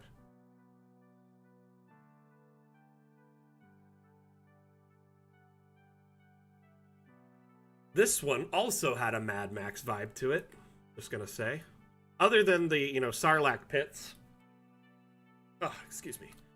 So you've got like sandworm type things, but then you've got the Hermit's hidden valley here with like an oasis and whatever. So again, Mad Max Beyond Thunderdome, there is like an entire arc of the movie where he ends up at like a hidden away like oasis deep in a desert that is occupied essentially by kids because they're like the lost boys.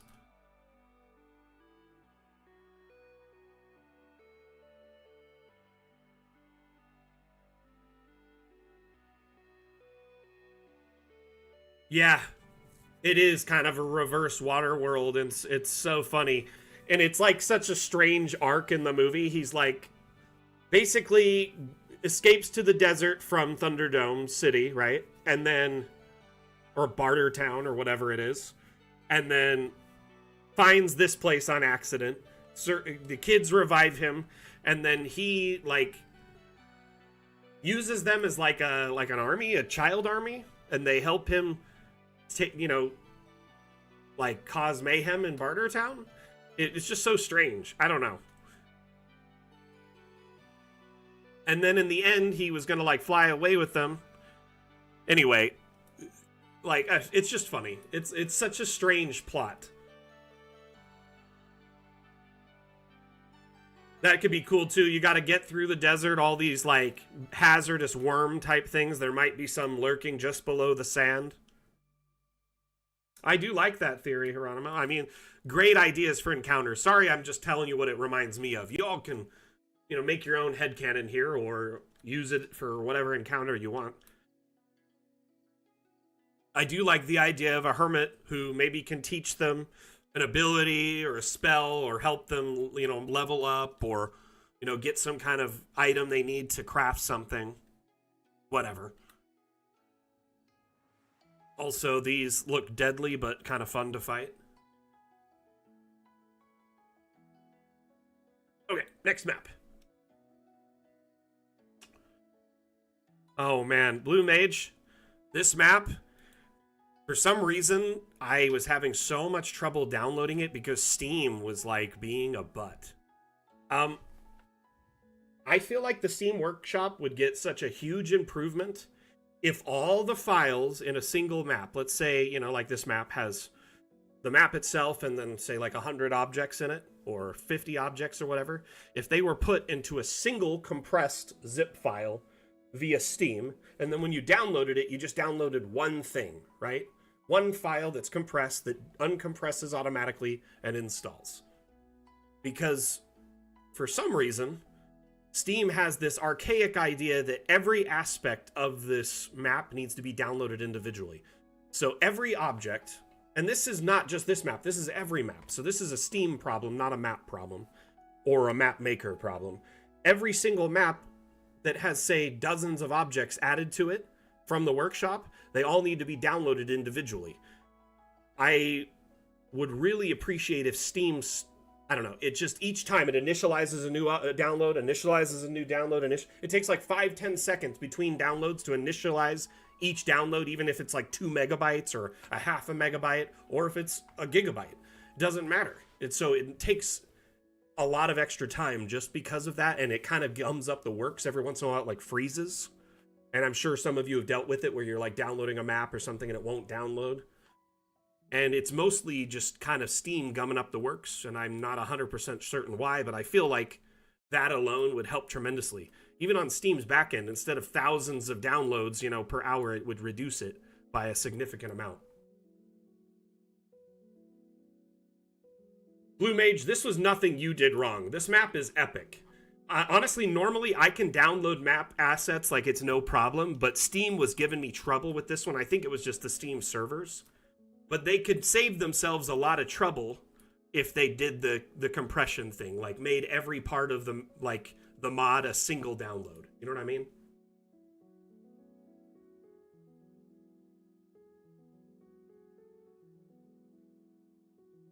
So I hope I'm not making you feel like you did anything wrong, Blue Mage. Not at all was this you. I just, like, the way the Steam Workshop is organized, it's definitely kind of dated, and it could use, like, an overhaul. You know what I mean? Oh, man, these tokens that are walking, that's so cool. That really, like, the loop walk adds a lot of, like, life to the map. Let's go inside the tent here. Go on the big top. Oh, can I not get in? No! He can get in. Here, let's take the camera in. Shoot. I can kind of see it. That's really cool.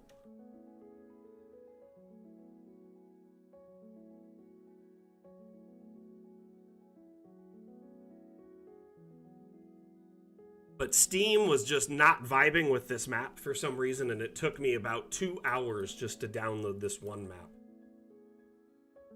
There's a collider there. I'm sure if I disable collisions, it might. Nope, still a collider. Here, let's try something else. We'll move that.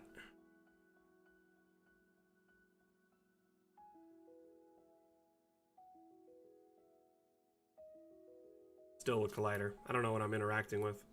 Try the other side. Very cool map, for sure.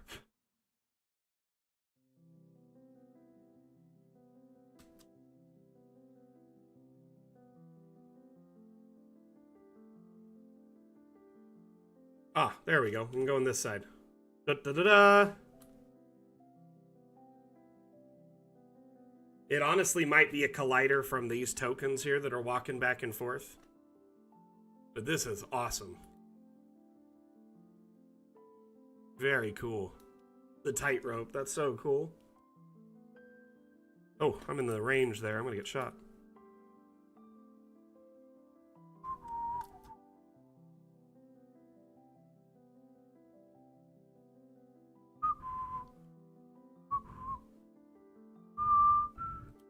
The gas around the outhouses.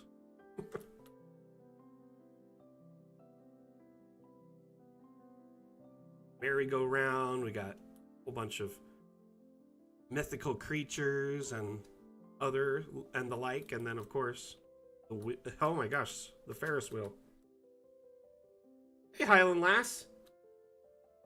We took a look at your map earlier. I love the Petra map.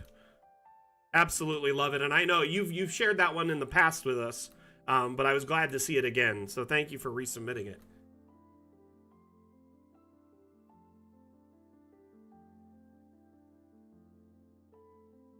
Is this like a dunking booth? Funny. Cool. Have a great session, Highland lass.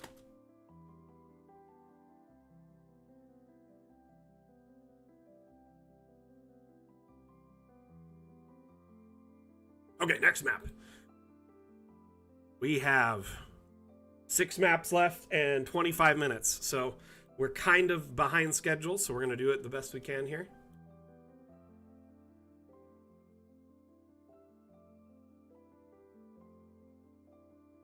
So for those just tuning in, my name is Mac. I'm the community manager for Dungeon Alchemist.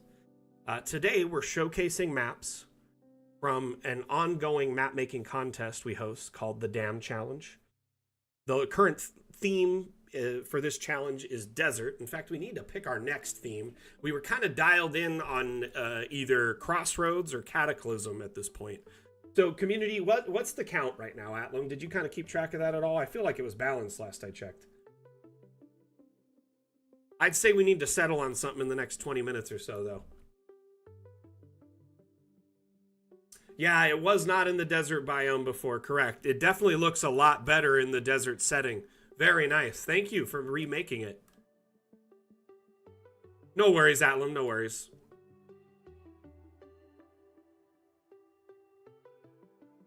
So here you have a maze, right?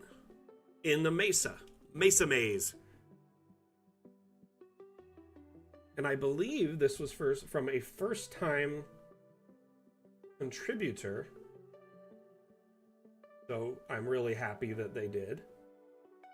It is Morsel's first time, I believe. I don't think they've submitted a map before.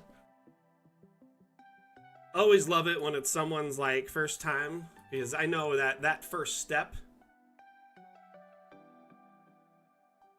Crossroads was my pick personally, actually.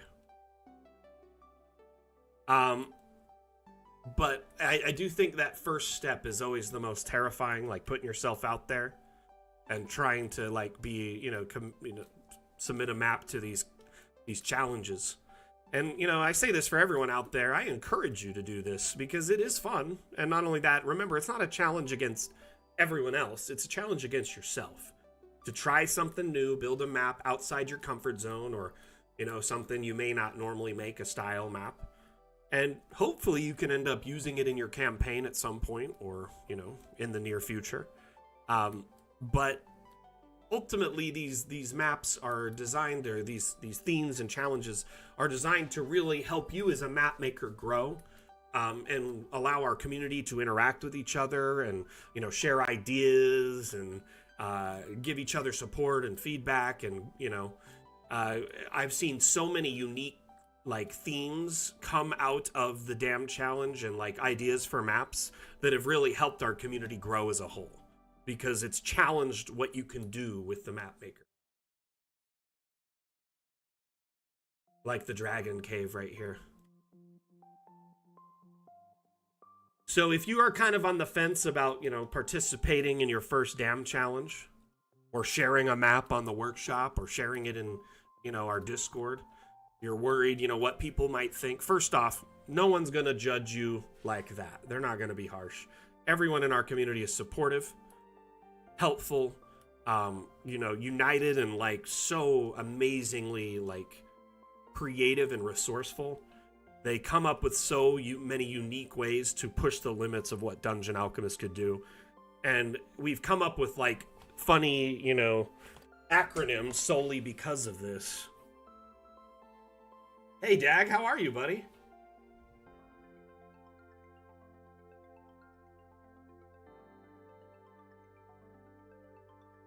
Excellent. Excellent.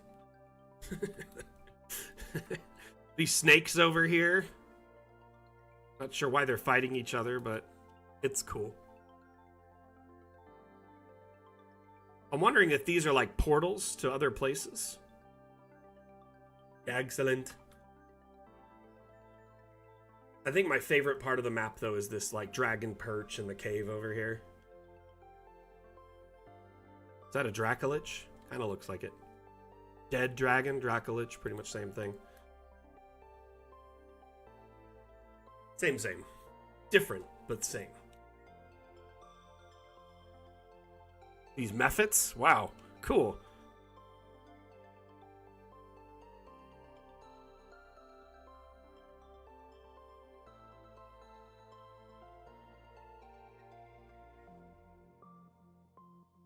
Jeez, giant scorpion over here. Oof. It gives me heebie-jeebies.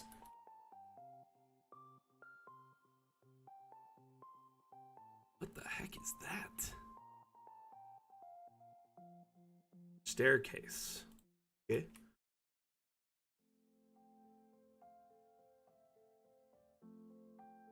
It is a very fun map. I think they did a great... Holy cow, we're up to 1.8k likes on TikTok. TikTok, thank you so much for that. I appreciate it. Much appreciated. Okay, let's open up our next map. And again, congratulations for your first submission. Like I said, I know it takes a little bit to put yourself out there, so Morsel, thank you so much for contributing. And I really enjoyed the actual maze aspect of this map. I just gotta say that. Great way to use the terrain as a natural kind of deterrent and to slow your players down and give them places they might interact and do different things, different encounters all throughout the map. The snakes, the camels, the mephits. So some of them are positive, some of them are battles, some of them are mysterious. Very cool map. Fortunately, we must go on to a new one. I really hate how we have to brush over every map this week. We may end up, if we get like entries this amount in the future, we'll probably extend the stream to accommodate. It does look like Escher-ish, doesn't it, Bowers? Okay, this next map is got spiders on it galore, so I'm just going to give a warning, trigger warning. If you are not a fan of spiders, you may want to avert your eyes or, not watch for a little bit. So, we're going to open up the next map right now, just fair warning.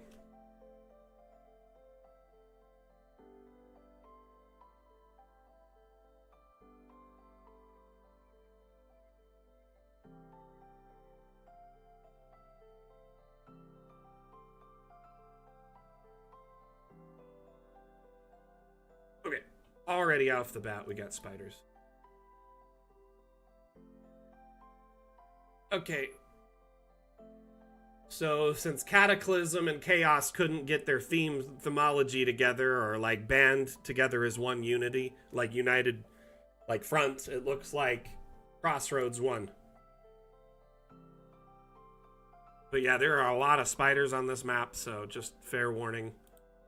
Oh, and they're the animated ones too, which is just gross. I don't know why this one's floating, but I'm gonna bring it down so it's not like up in my face. Thank you. It's much. I like the little watermark in the corner there, Besoft. That's cool. If you're starting to put your maps out there for sale or for commission or Patreon, it's a smart idea to put your watermark or trademark stuff in it. That way people know it's your work. Highland Lass always puts like a lovely little stamp in the corner outside the map here that shows like she made it and contact information, and so if anyone's like stealing her work, likely they won't notice it until they're in this layer, because it's like a stamp on the outside of the map that's an overlay layer. So kind of an interesting way to do it. The overlay layer also has an option to insert custom images too, so you could do it either way. Looks like Bearsoft did it with, just sorry to keep brushing over this, but this was done with an abstract here, so it's actually technically in the map instead of on the map. So it was one of these and then a custom image in it. Hey, see you later, Highland Lass. You teach your players what for. But yeah, if you were planning to put your maps out there on the workshop, or if you're, selling them or posting them on places, it's a good idea to add a watermark in the map in some way, shape, or form to help protect your work and get people to know about you as a creator. Okay, so we've got the main room with like the spider queen and all the little babies, right? That's a nice little encounter. Actually, that's not even the main one. That's probably the make you think that's the main one. Then you get back here to the cave. You go in. Just tons of spiders. Bigger, bigger, bigger. Of course, you get to the back, and then you've got this monstrous. Heebie-jeebies. Do not like that. Like Shelob looking size. But I do think, if your players like spiders and can stomach them, this could be a fun encounter. Lots of spiders to kill, lots of XP to harvest. You know what I'm saying? But I like how this is like wets your whistle a little bit. You're like, oh man, these spiders, we got the queen. Nope, that's not the queen.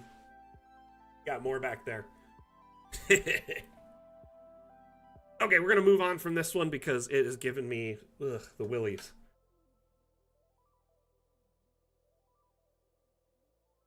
Now that I've said spiders 3 times, my Reddit feed is going to, and TikTok feed is going to be loaded with it.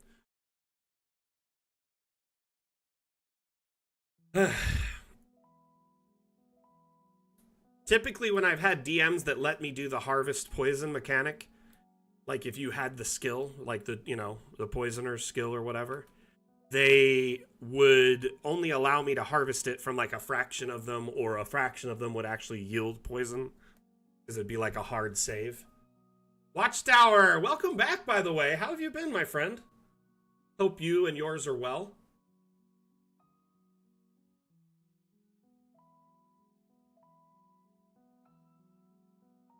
Love this map, actually. I was like confused how you did the water at first, and then I realized it was a slime cube that is black.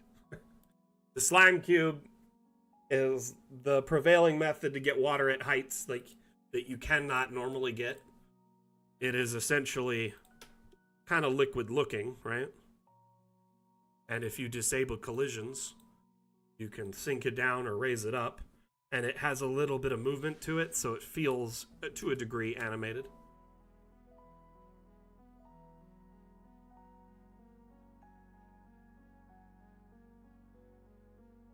But here it looks like a slime river, or like an oil river, or some kind of gross whatever.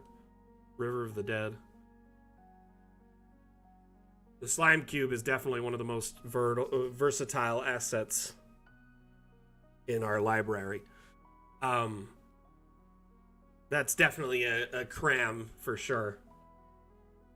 Creative asset misuse. Dude, you're getting really fast. I remember when some of your entries would take you like 2-3 times that. So, I mean, kudos to you for, you know, getting speedy and getting your skills up there. Ooh.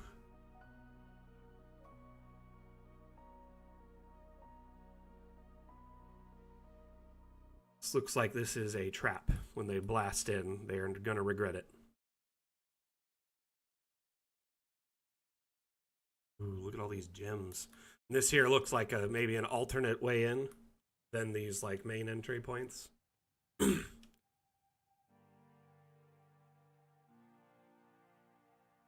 See, my character would want to mine all this stuff. I would stake a claim here and send out hirelings to mine all of this. Radioactive cactus. We're not in Fallout. I guess it does kind of look like radioactive cactus with the fey crystals. Brilliant. Far too like, we don't really see the different colored fey crystals used much. Typically it's just like the purple or like the red or whatever. This green color is my favorite.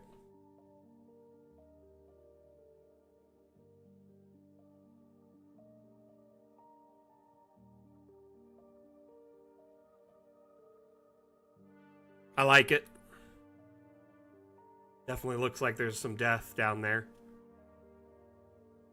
What is this river, Watchtower? Like, what is the substance? Is this like a tar pit or something?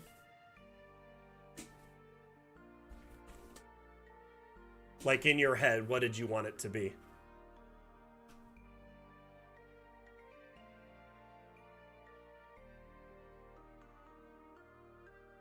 Tar. So I'm not sure if there's tar pits outside the US, but there are quite a few here.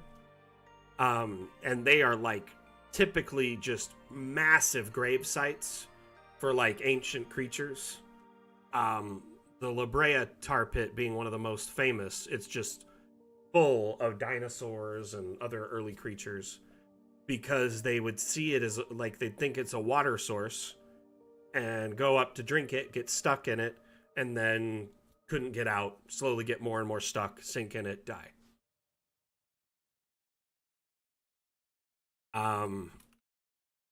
So like typically around tar pits, there are just tons and tons and tons of, yeah, it's IRL black ooze. It's very dangerous, and like it's a situation that if you find yourself in, you got to get out of it quick, or you are not gonna. It's like it's the quicksand you should be worried about. Like my whole life, I thought I'd run to quicksand far more often, but I've definitely seen more tar pits than I have quicksand.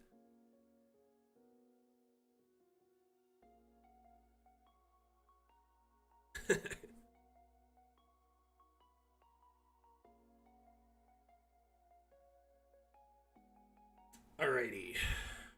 Let's see here. Take another close look at the caves.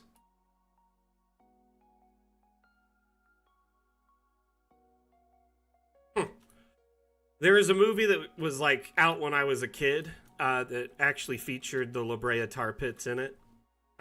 It's an Arnold Schwarzenegger movie, but a lot of people didn't really see it who were like adults and his fans because it was kind of a bomb and meant for kids or younger people. It's called Last Action Hero.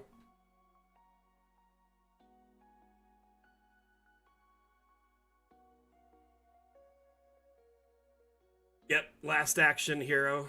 It's actually a kind of a guilty pleasure of mine. I really enjoyed that movie when I was a kid. Because I couldn't watch like any of his movies. My parents wouldn't let me watch like Terminator or anything like that, right? Brain Bomb, that's a really good question. So most fire sources can be changed to a degree. Like when it comes to like lamps and torches and stuff. So I'll just click one and show you. If the item in question that you're trying to change the fire source has this light bulb, you can click on it and change the color of the fire.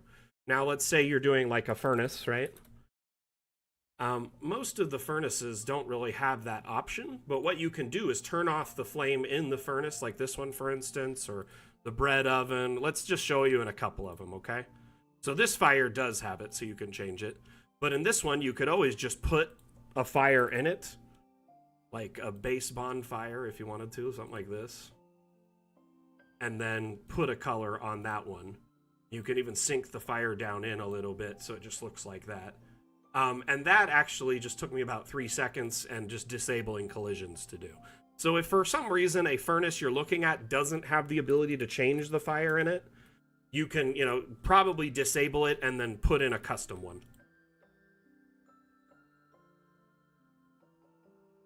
So a lot of the furnaces, you can click on them in the UI. You can change the color of the fire by clicking here. And you can even change the brightness, or you can disable the fire entirely. If the particular furnace, like you said, you're looking at does not have it, either consider one that does, or, just put a custom flame in it like I did here. With just putting a fire inside, and make sure collisions are disabled so you can sink it down in. And you can even resize it, customize it a lot more that way. So Brain Bomb, does that answer your question, my friend? The only furnace you might struggle with is this one. You'd probably have to put several flames in there, right? Or make it quite large. Just duplicate it by holding shift. Drop like 3 or 4 of them in there.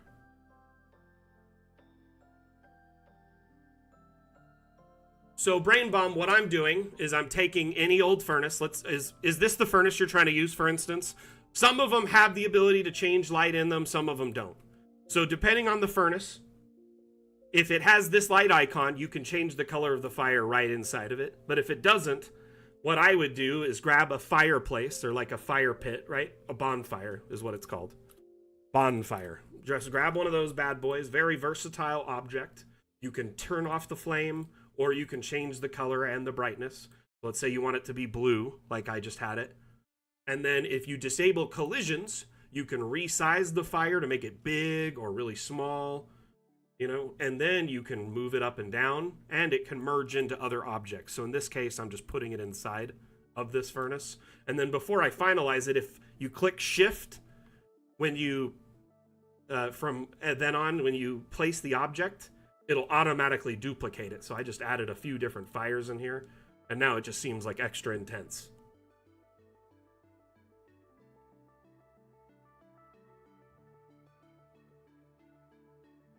That's probably the quickest way to do it if it doesn't have it built in.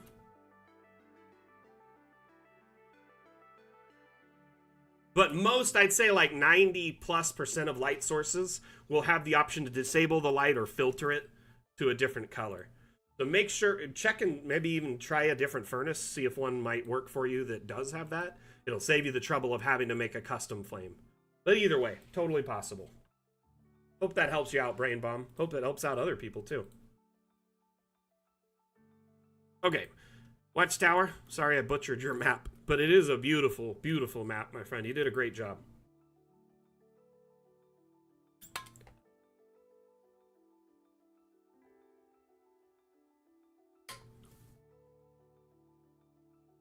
Turn it tonight. Let's check it out.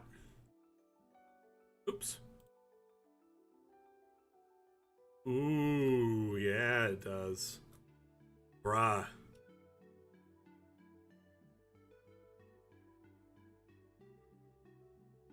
The caves, though, man. The lighting in there is chef's kiss. Really nice. Great work. Is this meant to be a trap? Was I right on that? Because all the death in there kind of is indicative of that.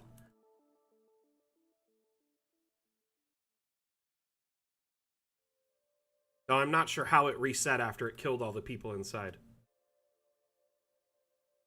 Video game rules.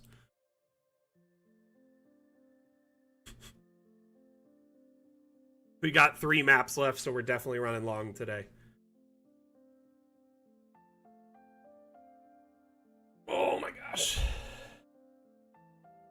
Sealed path to the underworld. Ooh, I like that. Like that, Watchtower. That's cool.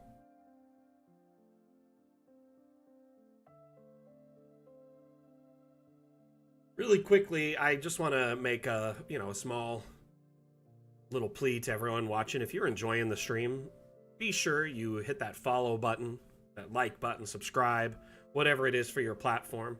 And if you could, drop us, a share or, a like. That way we get more visibility on the stream.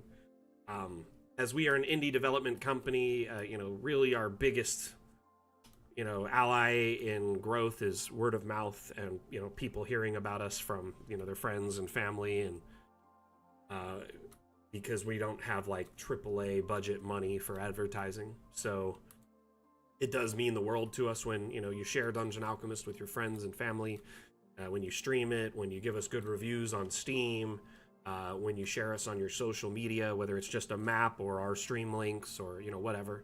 So thank you for those that do, retweet and like our posts when we go live or are leading up to going live.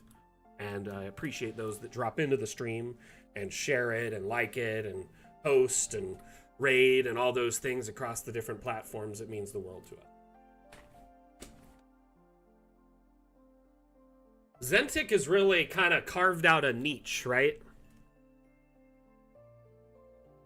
With his sci-fi maps, and he's really gotten good at it. Using a combination of the stock DA assets and biomes mixed with, assets from the workshop. But I'm starting to see more like significant function and use cases for Dungeon Alchemist as a sci-fi map maker all the time, thanks to him. Now, while you can't just generate stuff like this really quickly, it is, most of it placed by hand. It is far superior than what we offered, a couple years ago.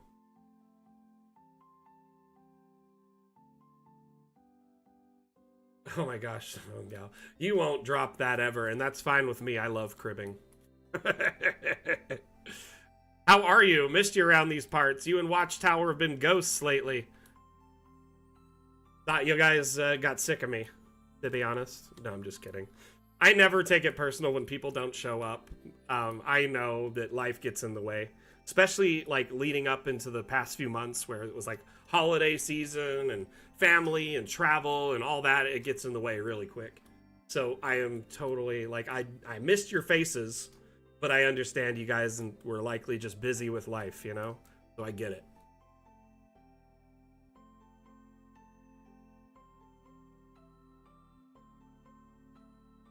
Trust me, as a longtime content creator, I know this. There's ebb and flow for when like your community can support you and can't support you like more regularly. There's certain times of the year where it becomes harder for them because things get in the way, like we just discussed. And then, back to school season's another one because either you're going back to school yourself as a student, in college, or high school or whatever, or you have kids going back to school, so it makes it tough. You know, there's all these different times of the year that make it kind of like hard. You haven't been DMing, well, you still should be just making maps for the cathartic experience. You know what I mean? It's just dope. Make it blue? Let's make it blue. Make it Ice World. Kind of less bright.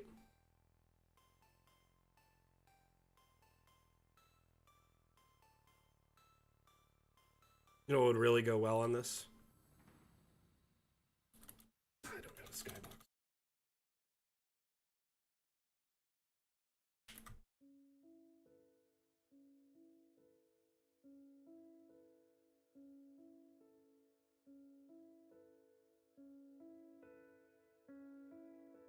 Stop it, you're making me want some cheese.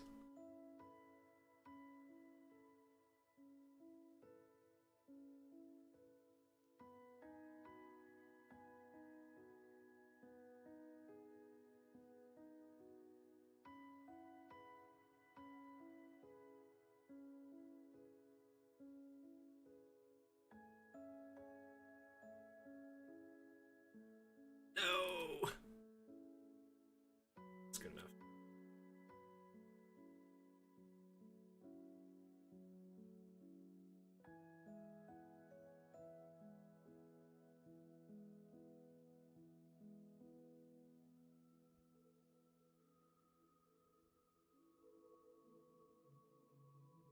Right?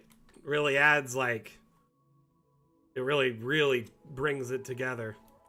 And it's a one-way skybox, so you can see in it at any angle.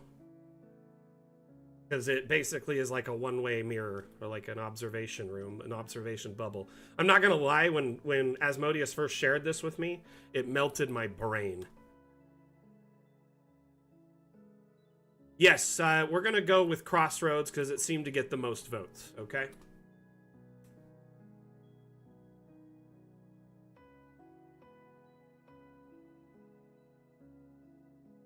Very cool.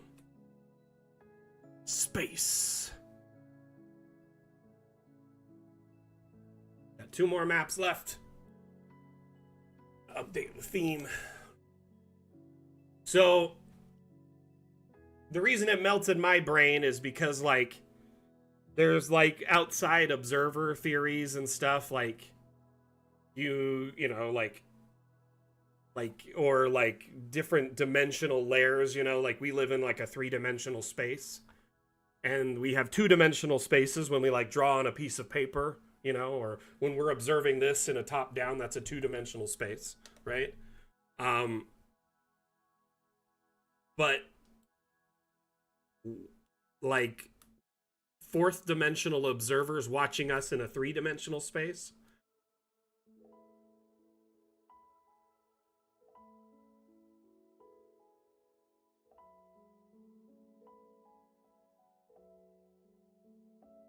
Yeah, it is a bit of a throwback to Maptober, isn't it?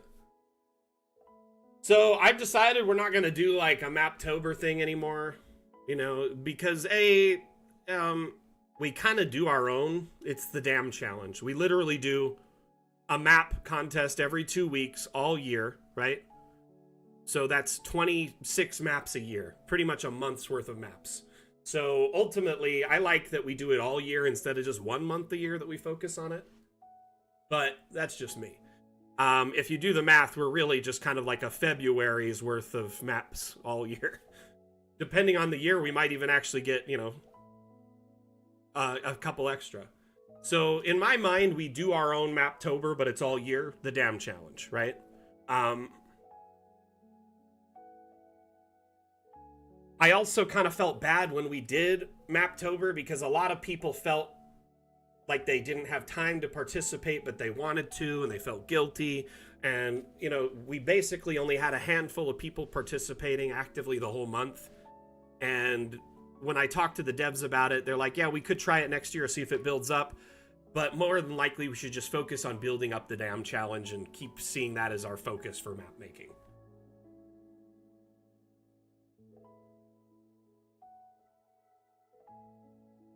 Okay. We got this map loaded up. Let's take a look. Mandu has to get his way.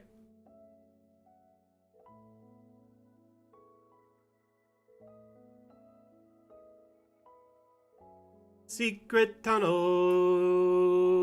secret tunnel.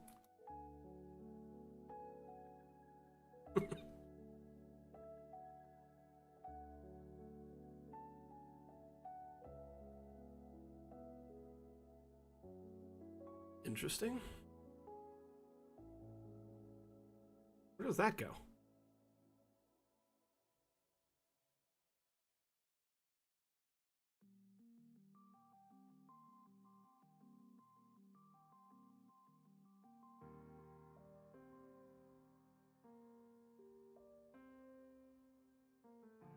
To the Sultan's room? Ooh.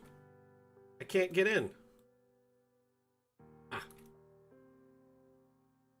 I didn't see this on my first pass. Ah, there. That's how you get in.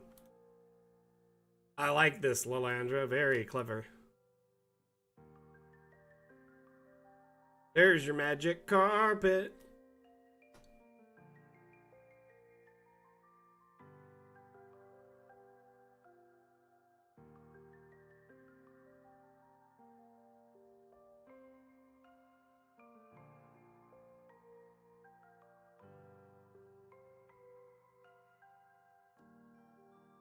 Yeah, I saw the hatch. I could tell. Whoa. Very cool. I like it. That is amazing right there.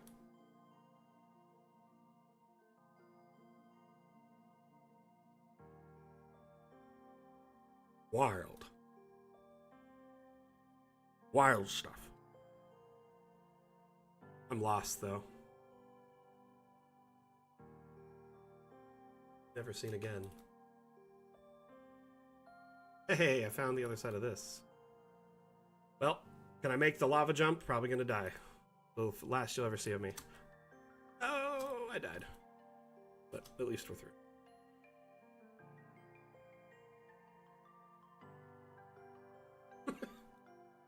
Right? You'd have to, like, put marks to, like, make sure you didn't get lost. Drop, like, breadcrumbs or something. I'd run out of breadcrumbs because the tunnels are so huge.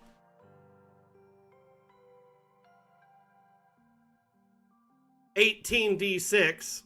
Psh. Psh.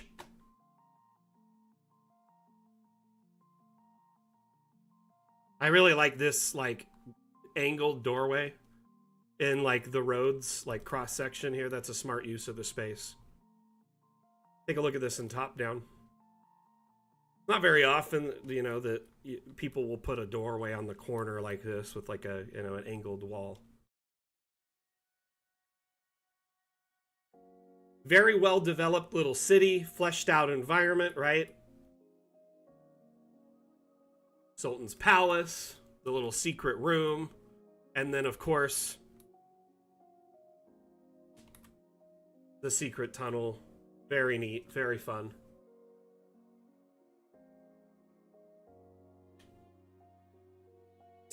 You're like, you complained? Guess what? It just went up a dice.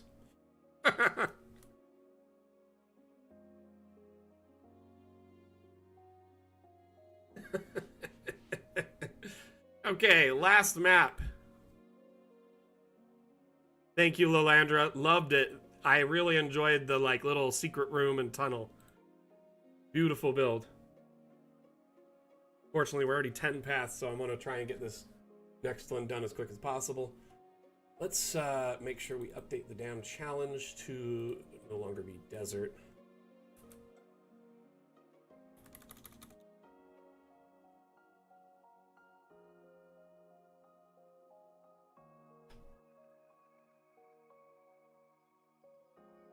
Crossroads, one word or two? I'll fix it later, whatever it is.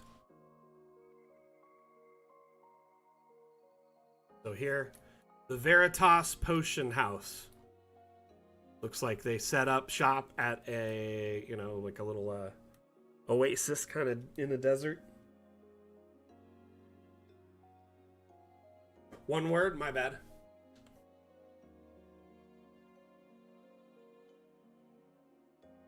Go back to school, shouldn't I?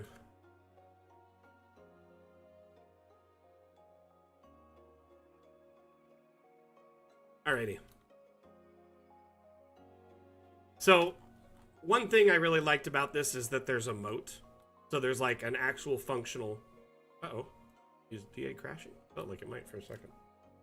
Functional moat around this entire structure, which I loved. And it looks like they've got like all sorts of traps or, you know, magic circles. So probably some sort of spell or something protecting it. The entry points. Or at least the back, which this looks like the front, which is where they want you to come in. The back looks to be guarded, so only people they want to come in can.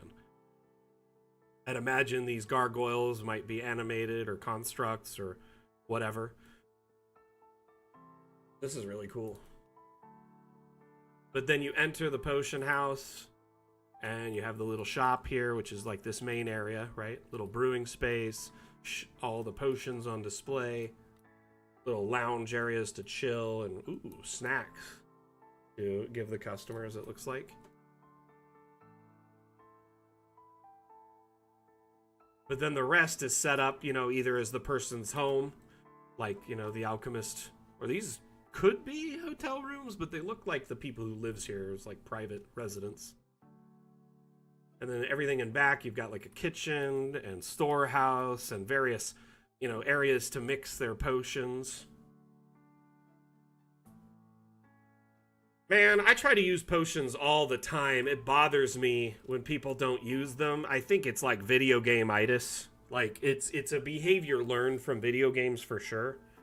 Because you're given all these things, and early on you're like, man, I don't need them because I can handle these situations. And then you save them, and by the end of the game, you haven't used them. So a lot of times my players would store on, you know, potions or items, forget they have them, not even use them, and I'd have to casually remind them, do you have a potion that might solve this problem? Wow, it's cool that the treasure knows that they're not using their potions. It's so convenient.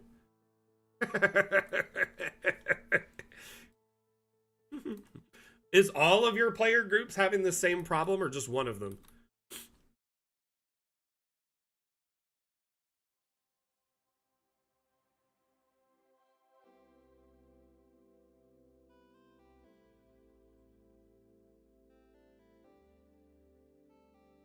I don't know, you may want to try a different approach to getting them to using them more. Just casually remind them that they might have a potion that would solve the problem here and there. That, or you could set a time, like a shelf life on potions, which might be a way to get them to use them more. Like a timer, you know, either they have to be used in X amount of time before they expire, or they're not as effective, or they be less effective. Or put them in the hands of players who will be more likely to use them, i.e. non-magical martial players who may want a chance to oomph, you give themselves some oomph, or do something different than just thwack, you know what I mean?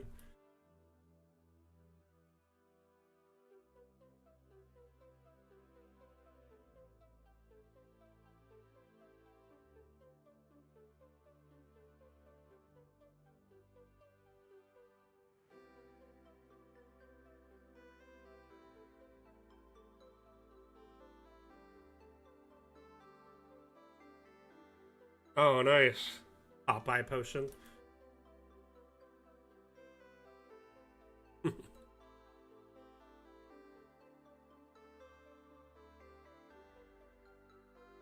I would have called it a spinach tincture.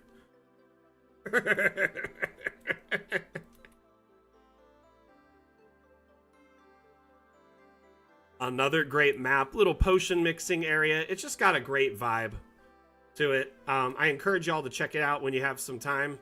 Unfortunately, we got to wrap up the stream. We ran really long today, and I've got some things I got to take care of on the home front. So, I really do appreciate everyone who participated and shared their maps today. 18 entries, phenomenal participation and some great maps in this lot. Thank you so much to those that participated actively in this dam challenge. I would like to follow up that with thank you for everyone that dropped in the stream today, whether it was a lurk or actively participating in chat. Whatever platform you're on today, I appreciate you so much for participating and watching. I want to give a quick shout out to TikTok. 2,000 likes today. Thank you so much for that. Much appreciated. We just had great participation there today. I do want to remind you all about some upcoming streams. Just some things in our, upcoming week. We host several streams per week across various platforms. We have events set up in our Discord so you can check them out, but our next stream is on Monday, February 10th, at 9 a.m. Pacific. That is Mapmaker Monday. I'm building a massive cemetery complex. The map is 82 by 82, so you get to watch a map be built live by a map-making professional. I have over 3,000 hours of experience in Dungeon Alchemist, so I like to think I'm okay at it. But this event gives you information about all the various platforms we're live, the different days we host this stream, because we host it every Monday. If you click interested on the Discord event, you actually get an RSVP reminder, like a small notification when we go live. Our RSVP counters reset during daylight savings, so these 3 down here got completely reset. Everyone that was RSVP'd to them got wiped off. For some reason, the Mapmaker Monday one did not. I'm grateful that it didn't, but it's weird that it didn't and the other 3 did. But Wednesday, we have office hours. That's a Discord exclusive stream that is only in our Discord because they can't be part of our multi-stream, so we host a stream just for our Discord community every Wednesday. If you need support, have suggestions or feedback, want to check out teasers from our upcoming update, that's a great place to see it. The Dam stream is our next Saturday, so alternating Saturdays, we have the Dam stream or the Dam challenge stream. The Dam challenge we did today, where we showcase entries from the challenge, which, remember, the next challenge is Crossroads. You have between now and 2 weeks from now, roughly, the 21st, end of day in your time zone to submit your map. So 11:59 p.m. on the 21st, Friday. But next Saturday, the Dam stream is essentially just showcasing maps that we find on the workshop or assets we find on the workshop, teaching you how they do things in them, answering questions for you AMA style, providing support, and you can also share feedback or suggestions, and I'll take notes and give them to the devs. And then, of course, 2 weeks from now, we loop back with the Dam challenge. So these events, if you click interested on them in our Discord, you'll get reminders. Great way to know when the stream's going live. Otherwise, make sure you check out the event section in the Discord if you're ever unsure when a stream will be. Thank you, everybody, for being here. Yeah, the office hours stream is kind of a secret club stream, huh? It's really only just for our Discord community. Secret stream, only the cool kids show up. So let's find out who the cool kids are this Wednesday. All right? I'm just kidding. Anyway, thank you, everyone, for being here. Appreciate you so very, very much. Again, my name is Mac, the community manager for Dungeon Alchemist. Dungeon Alchemist is an amazing map-making utility available on Steam. You can download our demo for around 7 gigabytes. It's a free demo. It allows you to try before you buy to see how Dungeon Alchemist runs on your computer. So if you're kind of sitting on the fence, not sure if you want to or how it'll work for you or if it'll even work on your computer, go ahead and download it. Give it a try. And then if you do decide to purchase, Dungeon Alchemist is a one-time purchase for a lifetime license. That includes all past updates and future updates until we deliver on all our stretch goals from our Kickstarter. So that's 5 major updates, including, minor patches and, quality of life improvements and things in between and after. So appreciate you all being here. Like I said, my name is Mac, the community manager for Dungeon Alchemist. We'll see you next time I give a damn. Back out. Bye. We're going to run a quick Dungeon Alchemist themed ad and we're going to end the stream. See you later, everyone. You stand before the long, dark road to the fabled realm of Doyak-Ta, and before What do we see? I don't know, a goblin. I kill him! But before she does, I, Gilliam of Firth, Demand to know the goblin's name. Hi, my name is Woblin. Where do you live there, Woblin? I don't think that's relevant. Well, but I, Gilliam of Firth, demand to seek the goblin's abode. Clever, find family, kill entire bloodline. I like it. Seriously, we're doing this? Okay, well, won't be needing that anymore, will I? Ever get caught by your players with your pants down? Dungeon Alchemist lets you create wonderful maps for any encounter in seconds. Oh, Woblin, that's a very impressive cheese collection you've got there. Yeah, it is quite impressive, yes. But you know what's more impressive? This map I have to the fabled realm of Goyaktar, please take it and leave. Close the door behind you. Mr. Woblin, I cannot help but notice that you have a secret tunnel underneath your cabinet. Care to explain? Download Dungeon Alchemist, the AI-powered map maker, on Steam today. Thank you so much for watching, everyone. See you later. Bye.